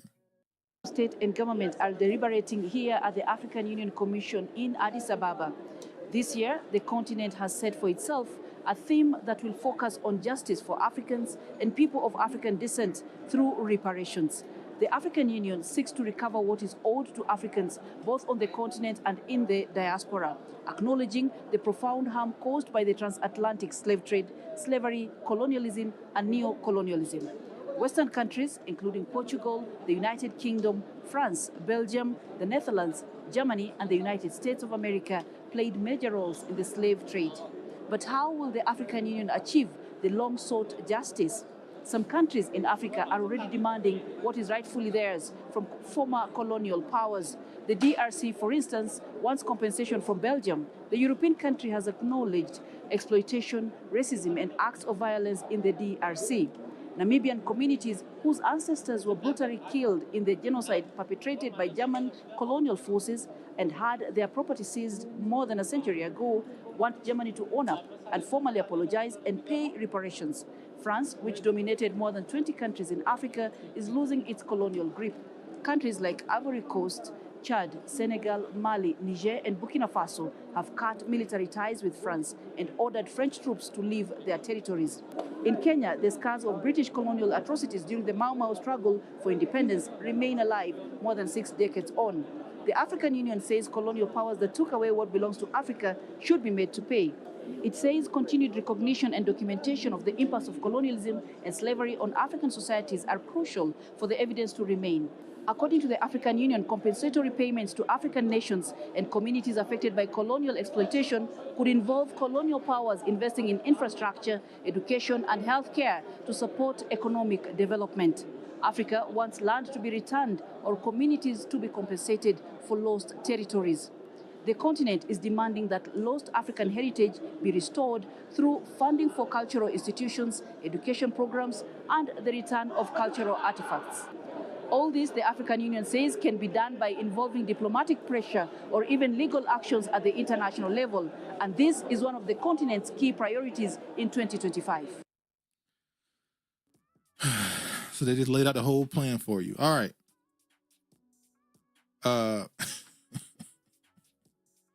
So people think they found a smoking gun. Like I said, I think it's more people are making it a little more nefarious than it might be. I'm being honest. But obviously the reaction to it is explosive. Let me play reaction to the reaction. I would say to everyone listening, all those FBAs and pretending and stuff, anyone that see this people picture, send them over to me. I have a plan that we can, embarrass them publicly. Because if we let this thing, hey, chop, hold on 1 second. Wait. Let me finish. We can get them. Finish. I will give you. Chop, let him finish. Hold on 1 second, chop. Let him finish. Chop. Some of them know about the computer. We know about the computer. We'll get them. Chop. Hold on 1 second, bro. Yeah, let him finish. Hey, I don't want to say my professional up here, but I can track anybody down and get the full name and all the records, even I don't live in the U.S. So he's not even in the U.S. So the Africans are planning on doxing everyone who is trying to cancel AU and AU6, African Union and African Union 6th region. I said, shake my head. He's threatening to dox Black Americans for not wanting to support the African Union. And he's not even in America.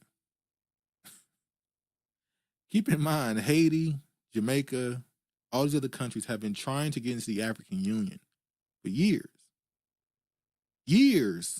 And have been denied. Y'all put Black Americans in it and we didn't even ask for it. Give me those people pictures. If you go, and that's where I was getting to, Honorable. The reaction was this reaction has been so extreme. It's one thing to say, as I always say, Black American culture is this culture that's the most visible. So when other groups, you tell them they're not a part of it and detach them from it, some of them feel third culture children feel like you're taking away something that is them.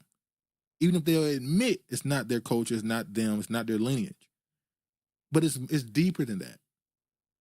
There has been a plan put in place. Who knows how when this first started, when they started making this pitch. You are messing up the money. You messing with the money Go on any pretending live. Those people that are saying these things here, get the picture. Oh, and what Honorable said was, so this delineation move mess up everybody's plan. Yeah. And let's try just to embarrass them publicly. I got a lot of screenshots. I got a lot of screenshots and recordings that I can send you because I usually just screenshot and record from my other phone. So I could send you. I could send you a lot. Somebody said he must be Nigerian. Making a video. We should start making videos and posting those videos all over with the names and faces of those people, so all the Africans can be awake and see those people. And one thing I want to say again. Oh, and the reason why he's saying this is because he's associated with that channel, Be the Power. I think they changed the name of the channel now. They're part of the Freedmen Group. A guy who's associated with that, he sent cease and desist to these organizations, the Pan-African organization and stuff. He sent them to him. So he sent an official cease and desist to the African Union. So this is what they're reacting to. Africans, let's stop going on those people platform, because when we go there, we're giving them more attention. That's what they need.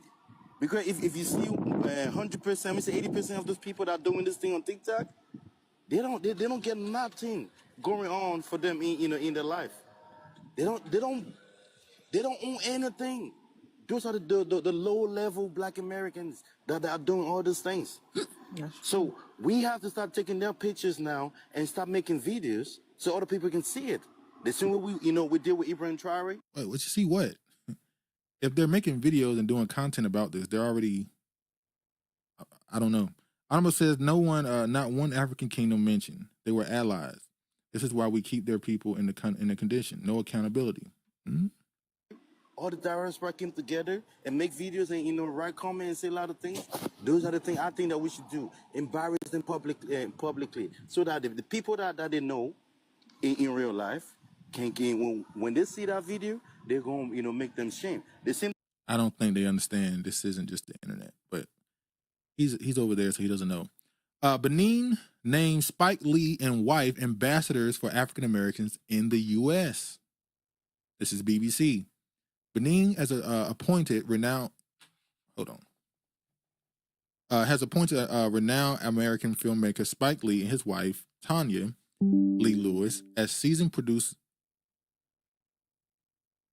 Hold on, y'all. All right, what up? The couple is expected to serve as the thematic ambassadors, raising awareness and supporting initiatives to promote Benin's ties with people of African descent.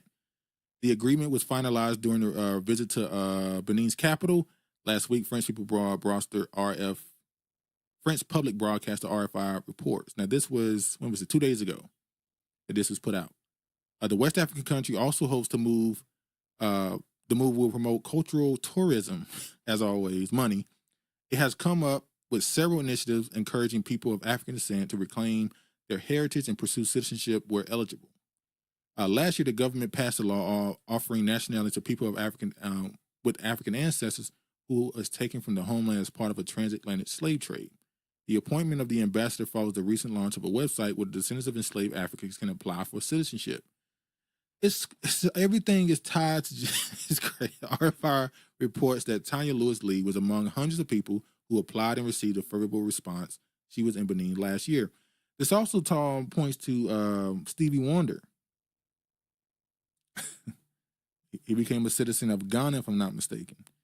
In 2019, Ghana launched what is called the Year of Return and encouraged people of African heritage to go back to the continent. Spike Lee has previously stated that DNA analysis traced his father's lineage to Cameroon, while his mother's roots was from Sierra Leone. His wife's specific country of ancestry has not been made public. Both have long been advocates of civil rights and social justice in the U.S., and their work, Spike Lee films, have often based on African-American experiences to explore themes of race, identity, and justice. Almost says, we the main character.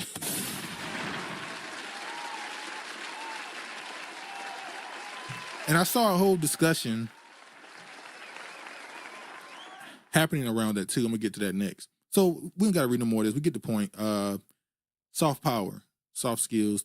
Africans are using. I thought America was using the soft skills, but it's actually Africans are invoking soft skills against Black Americans. Let me see this. Americans in a very interesting way, which is actually both the universities and the corporate employers are literally, this is true, they literally import Africans so that they don't have to hire African Americans because they. Which is what was happening. Who said this? I think it was the doctor I was listening to earlier talking about the report against ADOS. I forgot his name already. I'm sorry. He made the point that when Obama was running for office originally, you had white pundits that was telling voters, don't worry, he's not Black American. His father is Kenyan, allegedly. We know we went through that and saw that it might not be true. And his mother is Caucasian. He doesn't have the baggage of slavery and the history of America in him. He's safe. That's the message they were pushing to white people about Obama. He's safe. We know there's been a fear in this country that Black Americans will one day just decide, F it. Revenge is on our mind. We riding dirty.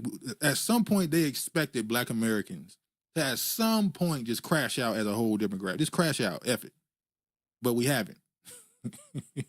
Mark says they are the backup singers. They still count as Black. There was a great story. The thing that woke me up to this, there was a story in the New York Times 20 years ago about Harvard. This is Harvard admits, Black students, but which ones? Back when the New York Times could talk about these things honestly. And it quoted actually Henry Louis Gates and Lonnie Guinier at the time at Harvard Law School, basically observing that African Americans were not benefiting from affirmative action because Harvard had figured out that they could import Nigerians. Right, and again, it's just like great. The Nigerians are great. They're very smart. They're very productive. It's fantastic. All other things being equal, you'd like to have as many of them in your country. But like, is that really why we're doing, the set-aside programs? Exactly. And this all started from one movie. What's it called? Us. That tether was led to people defining tether, was led to people calling people tethers and what that mean, and it's led to all of this. Wrong thing. I'm saying that's every grassroots movement, the lower levels. They don't know how America works. Let's show this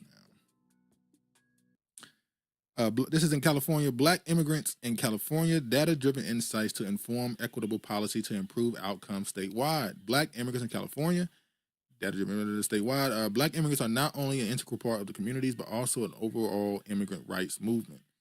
As federal immigration policies shift, the threats to immigrants communities intensify. We cannot overlook the implication of these shifts on Black immigrants in order to advance equity, safety, and justice dignity for immigrant communities today, and independent on the inclusion of all immigrants, specifically Black immigrants. This is disaggregation. This is separation of data, right?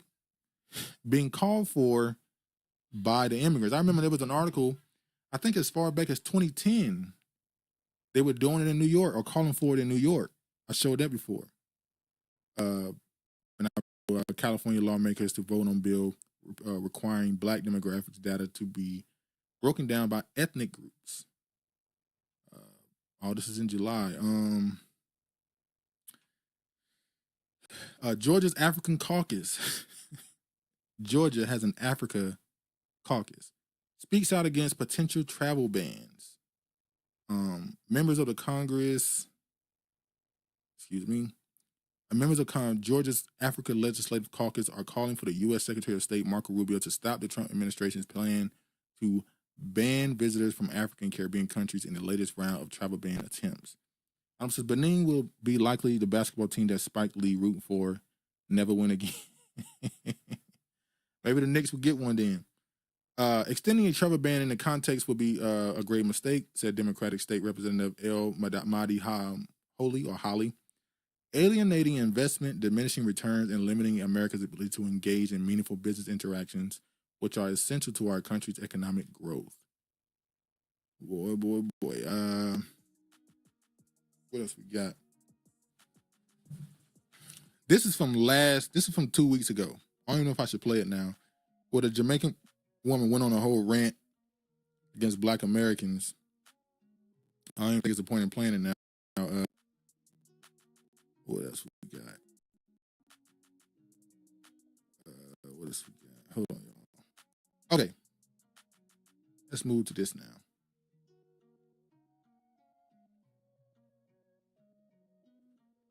This is to be the final story, and then I'll let y'all get out of here. It's the final story.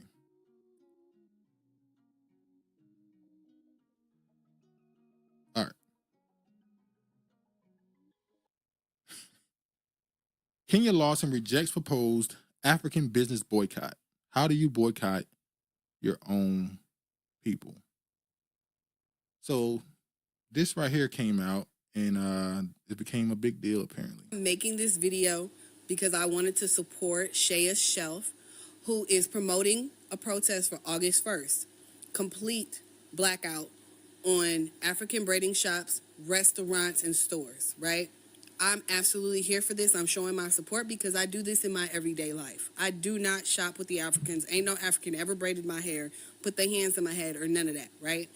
I don't do the restaurants. I stopped like years ago.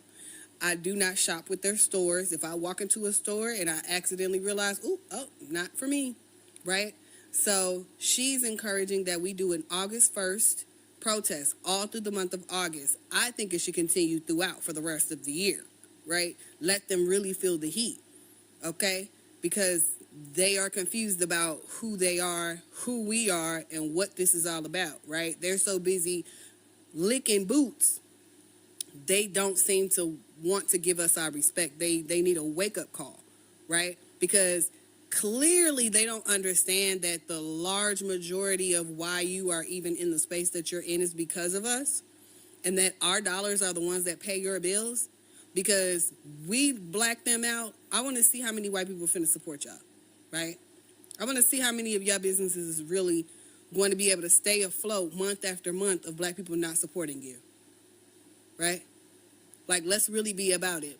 So in support of Shannon Sharpe, I am even pushing past August, but it starts August 1st, okay? Complete, total blackout on Africans, period, okay? Let them know what time it is. Okay, what up, Regina?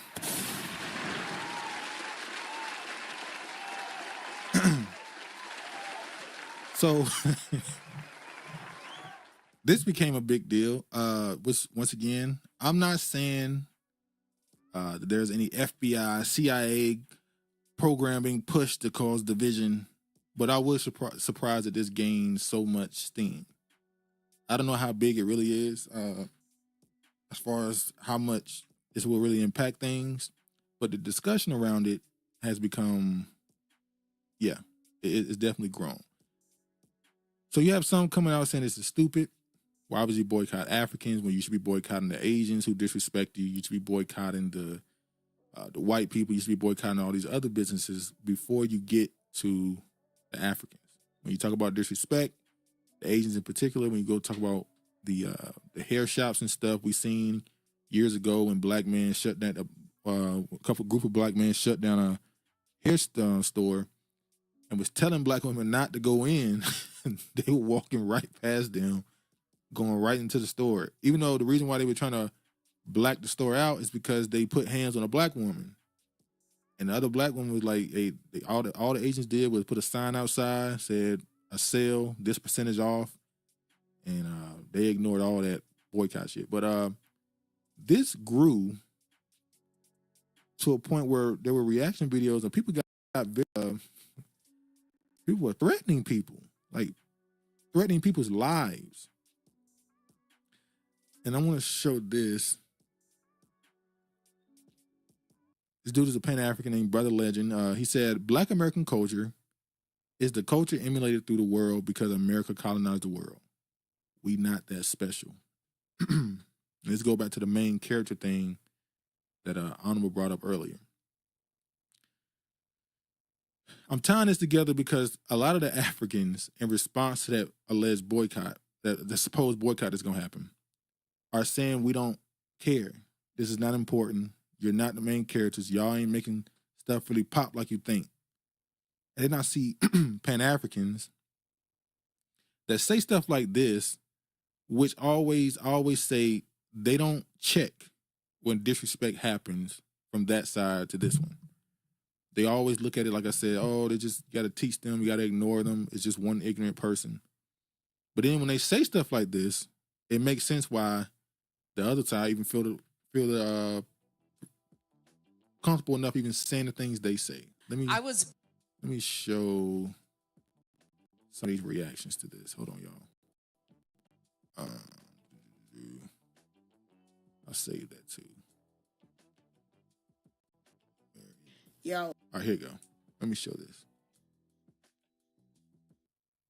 The diaspora is about to leave the internet because I know I did not just watch a video by an African. Virginia said the alleged psyop is really showing the ignorance of most, if not all, definitely don't really know their history on purpose, I guess. Yeah.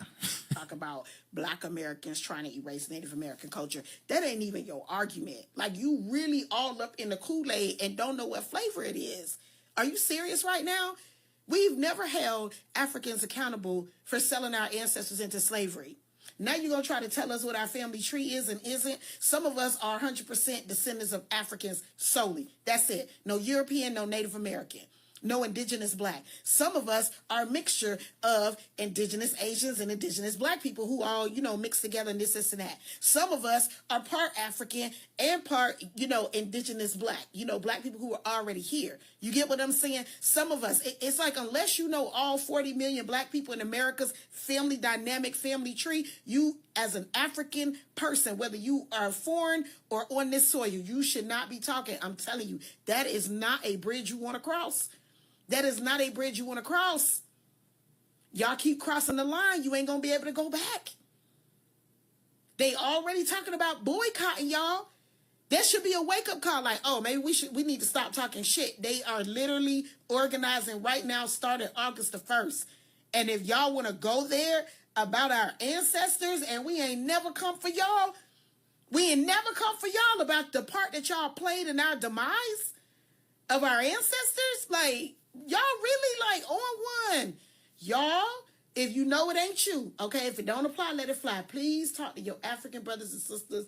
Tell them to take the video down. Tell them to stop talking. Just don't go. If y'all want to argue about who accept their Africanness and who don't accept their Africanness, okay, that's cool. That's an argument we can have. But when you start touching that indigenous shit, bruh, that's sacred.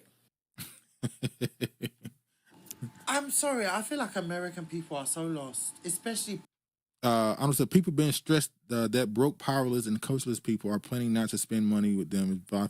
Yeah, they say you're broke, you got no power, you got no culture yet. Whenever you say something, it just shake shit, don't it? When you stand on something, it just shake everybody. It just the foundation just start cracking. But anyway. Black African American. Just take the African out of it and just be Americans. That's it.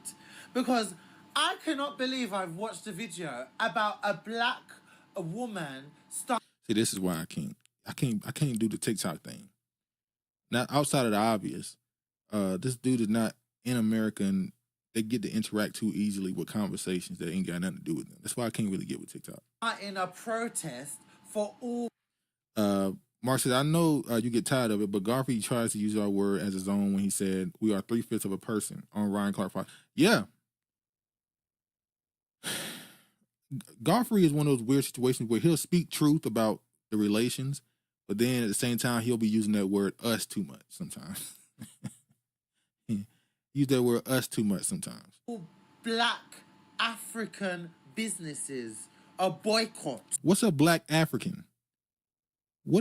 I saw in that article, in that study I read earlier, they said first generation black African Americans. What is that?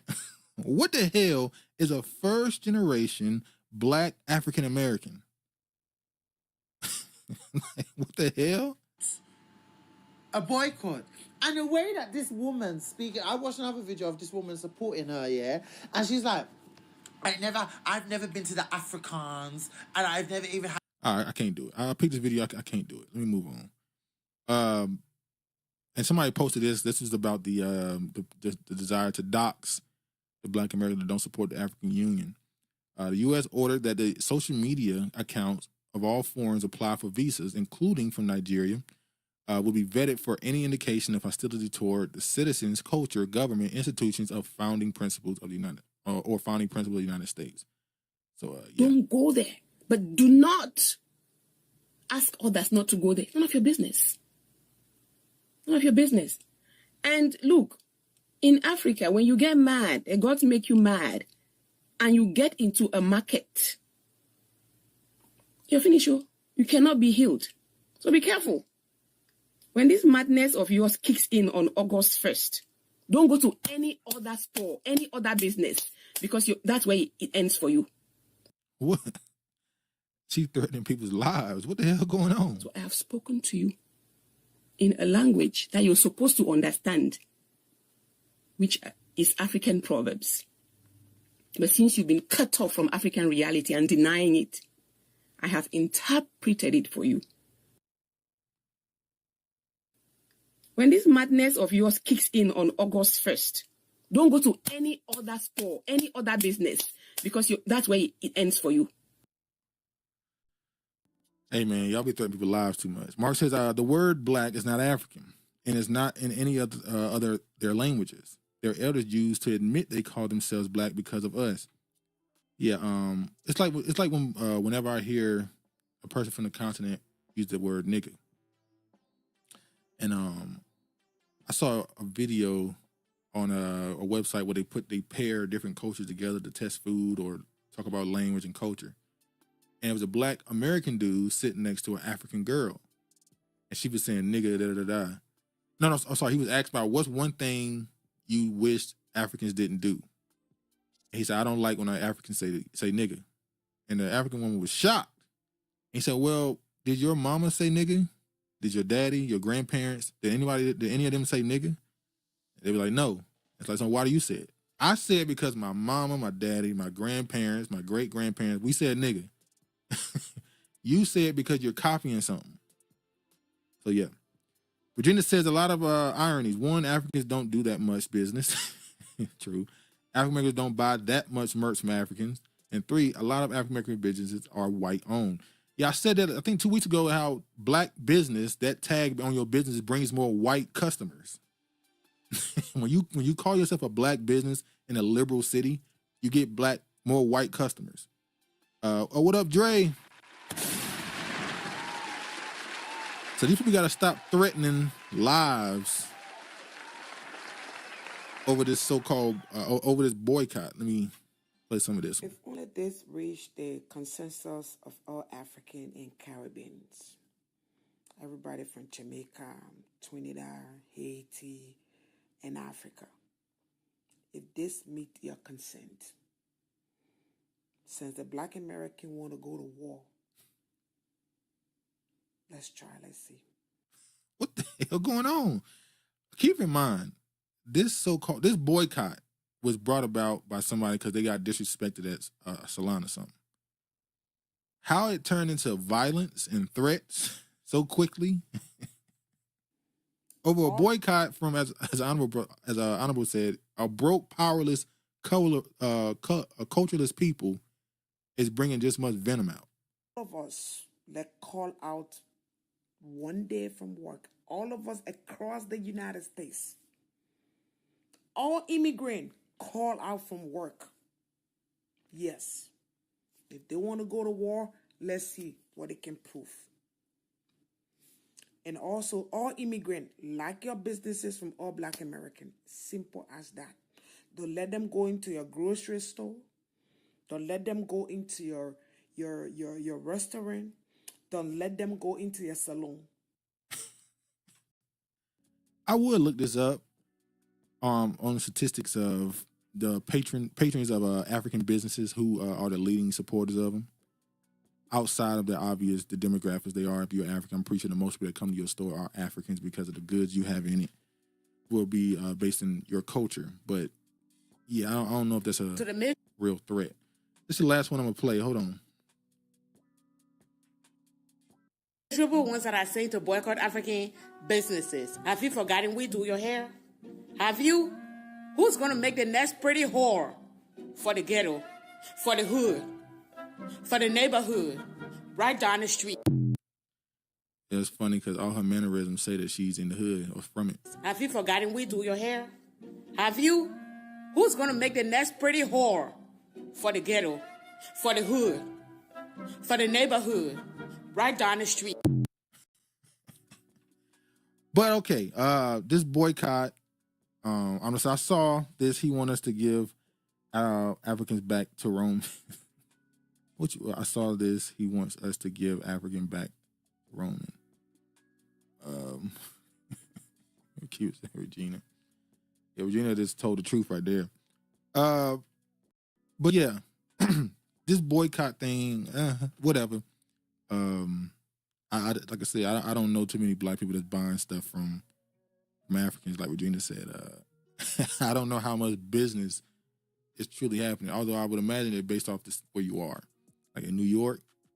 Like, I guess it's a lot more than places like, Alabama or Tennessee or something. But I'm going to say this too. When I speak about the ADOS FBA stuff, I always say years ago, I said division must happen. And I said the reason why I support any of this is because division must happen in order for a true coming together to happen. Because of my own beliefs, that everybody may not share my beliefs on who we are or whatever. But I do think a lot of people are talking about these type of, are talking about this not from a political or even cultural reason. It's just to add fuel to the fire, which maybe that's what needs to happen. Maybe it needs to get as nasty as possible. You need people to say the most disrespectful things, I guess, for this type of thing to grow. I never thought I would see Black Americans making jokes on Haitians. When I was growing up, the one demographic, because I didn't live around any immigrants, like I said, but whenever Haitian tragic news came up, my family always said, them Haitians got it bad. It would be prayers to them, all the other stuff. And whenever they said something maybe slight, people just kind of went, kid gloves on them. The gloves are off. Negroes on the internet talking all type of way to these people because they meeting the disrespect with disrespect. So it's unfortunate, but maybe it got to happen. Got to clean house somehow. Virginia says, the biggest irony, Duke, as I listen to it, I feel like these are Africans and Caribbeans fighting each other versus American blacks. We don't care. What the hell are they talking about? Misidentified blacks. Yeah, when I hear them say stuff like, a Haitian to say something like, most Black Americans have Haitian ancestry, or Haitians are the ones that started Black Wall Street. This lies. And then I hear them say how I think they believe the population in America that are melanated immigrants is a lot higher than it really is. I think they believe they have way more influence than they really have. And when you say certain things and it goes viral, it reaches audiences that you've never. The audience you're speaking about negatively is way bigger than you think. When you hear that 13% of the 14% of the population thing, you think, oh, they're not that. That's a lot of people. And at some point, the things you're saying is going to push them the very direction you're trying to pull them from. But you're talking in a way that's pushing them away. If I've been saying about some of the Pan-Africans, it's like they don't know how to talk. They haven't had to convince Black Americans to support some of their agendas because it's just been culture. It's just like, hey, we Black, they Black, support it. This is kind of what it's been since the 50s. And that's kind of just been what it is. And they haven't had to convince Black Americans to support something. Now you have people saying, hey, how does this benefit us? What's the material benefit? What is the tangible benefits we get from this? And they have no answers. And so they're just disrespecting you. They're dismissing you, calling you ignorant, unlearned, uneducated. And it's doing the opposite of what they really want. So it's unfortunate. But anyway, I kept y'all long enough. About to get out of here. How much time did I go over? I'm pushing it longer than I wanted to. About right there. About an hour, like I said. But anyway, thank y'all for coming through. Appreciate the support. Hopefully, I'm probably going to start going live. I'm probably going to go live next week on Sunday. It won't be permanent. But for the next couple of weeks, Hopefully y'all don't mind that. Or you can always watch the replay if you desire. But anyway, man, thank y'all for coming through. Appreciate the support. As always, all praise to the Most High. Peace, man.